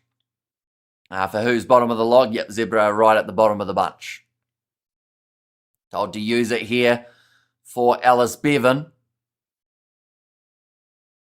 6 minutes still remaining. Yapinka takes it nicely. Now moving a little bit further towards Cardiff's line. 45 metres out. Looks like again the Sharks are going for a phase and then the box kick. They almost seem too cautious to just run the ball, which is quite interesting. Their tactics have not swayed. It has been do a phase with a forward, go for the box kick, hope for the bounce of the ball to go in their favour. But in this case, it has gone on the side of Cardiff. Into the next game, your live streaming next game is Hurricanes Reds, and another penalty goes against the Sharks. Basham playing very well. Yeah, been an impact player and a half, making his way off the bench. When you see Talupe Faletau make his way from the field with an injury, there was a bit of concern there for Cardiff, but, Basham's come out here and just played like a man possessed. And Basham, good player, says Ruth. They still losing though. Says Rugby Ready. They are for now. 5 minutes remaining. And they've currently got themselves an attacking chance inside of the Sharks' half. Huge upset if Cardiff wins this. Huge upset indeed. In front of the kicker, WTF. Says Johan there. And the Sharks trying not to lose rather than trying to win. Exactly. It seems like they've gone into their shell. And another drop ball there from Cardiff though, so that'll hurt them. But yeah, the only time that they're willing to go for an attack seems to be when they either have an advantage or when Cardiff had just made a mistake. Another kick attempted there from Jordan Hendrickson. It is charged down, knocked on by the Sharks, and Cardiff back in position again. The Sharks trying to do absolutely everything they can to not touch the ball much throughout the last moments of this game. Great kick in behind from Sheedy. It'll put the Sharks back under pressure, 10 metres from their line. 5 minutes left. Says Willow Dance there. Now we have got there. Can Jordan not kick the ball? Says Sash. I am to the Brumbies. They ended up actually losing by the narrow margin in the end. And Jordan, what was that? Says Haino there. Now 4. Okay, 76 is the right time. They're talking about the clock at the game is actually slightly wrong at the moment. This is how you lose a game. Yeah. Not contested there at line-out time. Another big run from Putreta off the bench. As though we should what? Oh, they should try and actually run the ball if you're the Sharks in this scenario. You look through at this back line. There are players there that can make meters, but they don't want to. It's actually reminding me, here you go, this is going to be an unpopular opinion. It's reminding me of England up against, Rugby Ready's just said it, England up against Italy, exactly. They don't want the possession, and it's given Cardiff an opportunity. And Cardiff are a strong enough attacking side. Maybe they haven't quite shown it throughout this game as a whole, but, they're ranked 5 in the overall standings for a reason. Drop ball, though, that's going to hurt them. And that's the one thing that is keeping the Sharks from losing this game, is the fact that the Cardiff side keep on dropping that ball. Keep possession of the ball, says Ethan Raj. Yet at the moment they're going one phase, then getting rid of it. Whoosh says Willow. This game is closer than expected, says Xander there. But yeah, just a good tackle made by Oxton. Shan knocks it out of the hands of Daniel Thomas. Tackler release, says Johan. Strong as an ox, says Sash. And box kick, according to the data, is effective, says Xander. Yeah, at the moment, it's the thing that might lose them this game, though. Like, you can go by the books all you like, and you can go by data, but, like, there's also a thing which is match feel. And there's that big feeling that I'm confused at how the Sharks aren't feeling it, that if they keep on giving the ball straight back to Cardiff, they will probably lose this game. They need a penalty here at scrum time.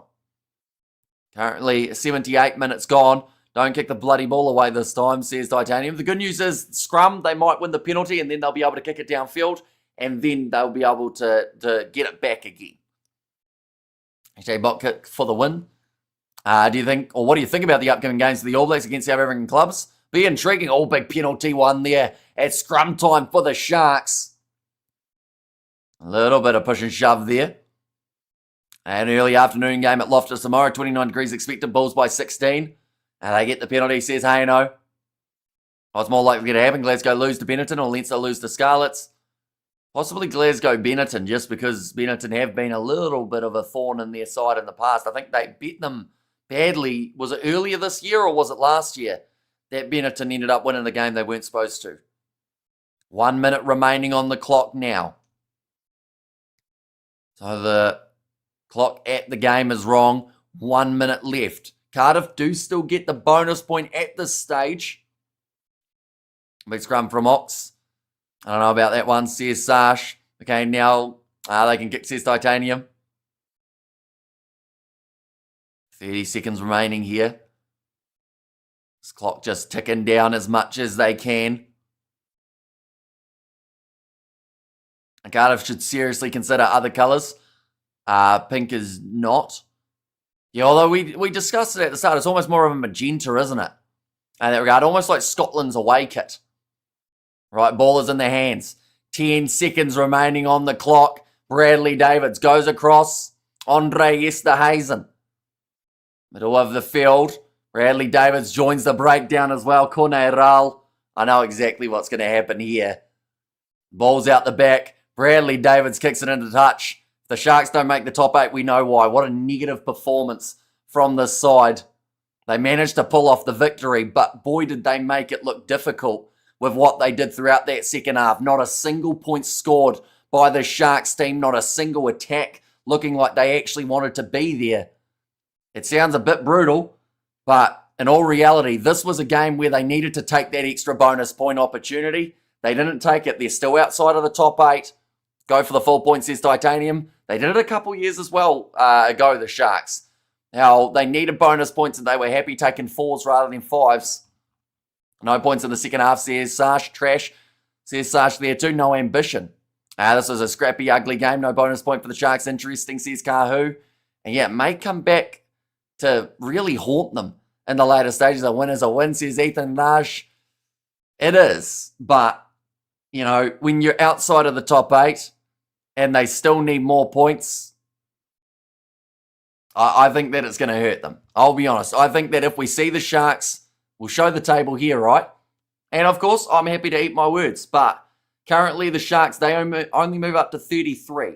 They have all of those sides ahead of them fighting for that top 8. I can guarantee you the Bulls will be chasing a bonus point. Connacht, they will be chasing the bonus point. Osprey's the same. So that will be the difference maker. Who gets those couple extra bonus points and makes the difference? We have got there. Hey, they won, didn't they? They did in a game that you said would be a comfortable victory. They made it look like anything but. Henderson Brothers is overrated. It'll win as win. It's brutal and fair. Hamish says, cool story. Cardiff are going to be kicking themselves. They will be. It was probably Cardiff's game to win with the fact that, you know, outside of those knock-ons, they had a majority of that possession throughout the second half. Super negative, says the Grey. And then why risk injury on such an easy game? Why not try and make the top 8? As my argument there. Like, at the end of the day, how many times could we have seen the Sharks side go for one more attack and I think it was probably about 10 times throughout that second half, that they could have looked for one more, and they didn't decide to. Need to make the playoffs there, Sash. We have there, Cardiff only got the bonus point for the grace of the bad ref, says Johan. Although you could also argue that if the Sharks had gone more aggressive, they would have stopped any chance of bonus point anyway. We have got there, when your centre is bigger than the 8-man. Let's go Sharks, you are my boys, says Dario. Fantastic coverage as always. Thank you, brother. You're a legend. I love you, Pepsi. Yeah, Pepsi put the lazy does get man of the match there. 2 tries for that man. That was both in the first half. One off the rolling maul and the other actually off the rolling maul, but breaking away from it. And thanks for your voice. Or take care of your voice. Hamish Much Love says, Willow dancing. Yeah, still plenty more coming up in the future. We've got Super Rugby around the corner. First game, Hurricanes versus Reds. That is a nice early 5:30 a.m. kickoff in South Africa. Then Fiji and Roa versus Blues. Then also Western Force versus Chiefs. And then the games of the URC throughout the night taking place as well. And Curry Cup is the ultimate test, and it's over for Cardiff, says Martin. It's not really. They're still inside of the top 8. They do get the bonus point from this game, which could actually be the crucial one that either secures them in the top 4 or makes them just narrowly miss out. And we have got their Sharks saving their legs to win the Curry Cup, says Xander. And also we have got their, I told my cousin you said we were disappointments to you, says Cool Story. It's just, I know it hurt the Sharks a couple years ago because they didn't go aggressive. They didn't look to get themselves the bonus points in games where they could have secured them. And once again, keep a close eye on the other South African sides throughout this weekend. The Lions in their game up against the Dragons. I can guarantee you if they have 3 tries and there is a chance to score one more near the end of the game with where they are sitting on the table, with the stage of the competition where it is late in the season, they would go aggressive. Same with the Stormers. They know how crucial that extra point could be in terms of a home final, a home semi. My boys, you guys won. That was an easy game. If that was an easy game, I'd love to see them in a hard one on the Sharks, because I think they've mentioned there, even Andre Estes and afterwards saying that was nowhere near easy. When as the Stormers playing, they are playing in about 22 hours' time. So basically, Sharks are out, not quite, but if they miss out by 1 point, this will be the game that we look back at and say, oh, well, they did it to themselves. Sad reality of how pretty much competitive this URC is. You've got so many sides all jockeying for the top, and you've got to take those opportunities when they're there. But nonetheless, I do thank you all very much for tuning in. Ladies and gents, we have got the Super Rugby and the URC around the corner, so be sure to keep an eye out for that. The end score, 21 points to 15. We did see the bonus point for Cardiff. We did see no bonus point for the Sharks, but they do receive the 4 points, which keeps them just outside of the top 8 for now. They will move up into 10th, although still a whole round of URC action to take place coming up. But nonetheless, thank you all very much for tuning in. I will see you all for the next one.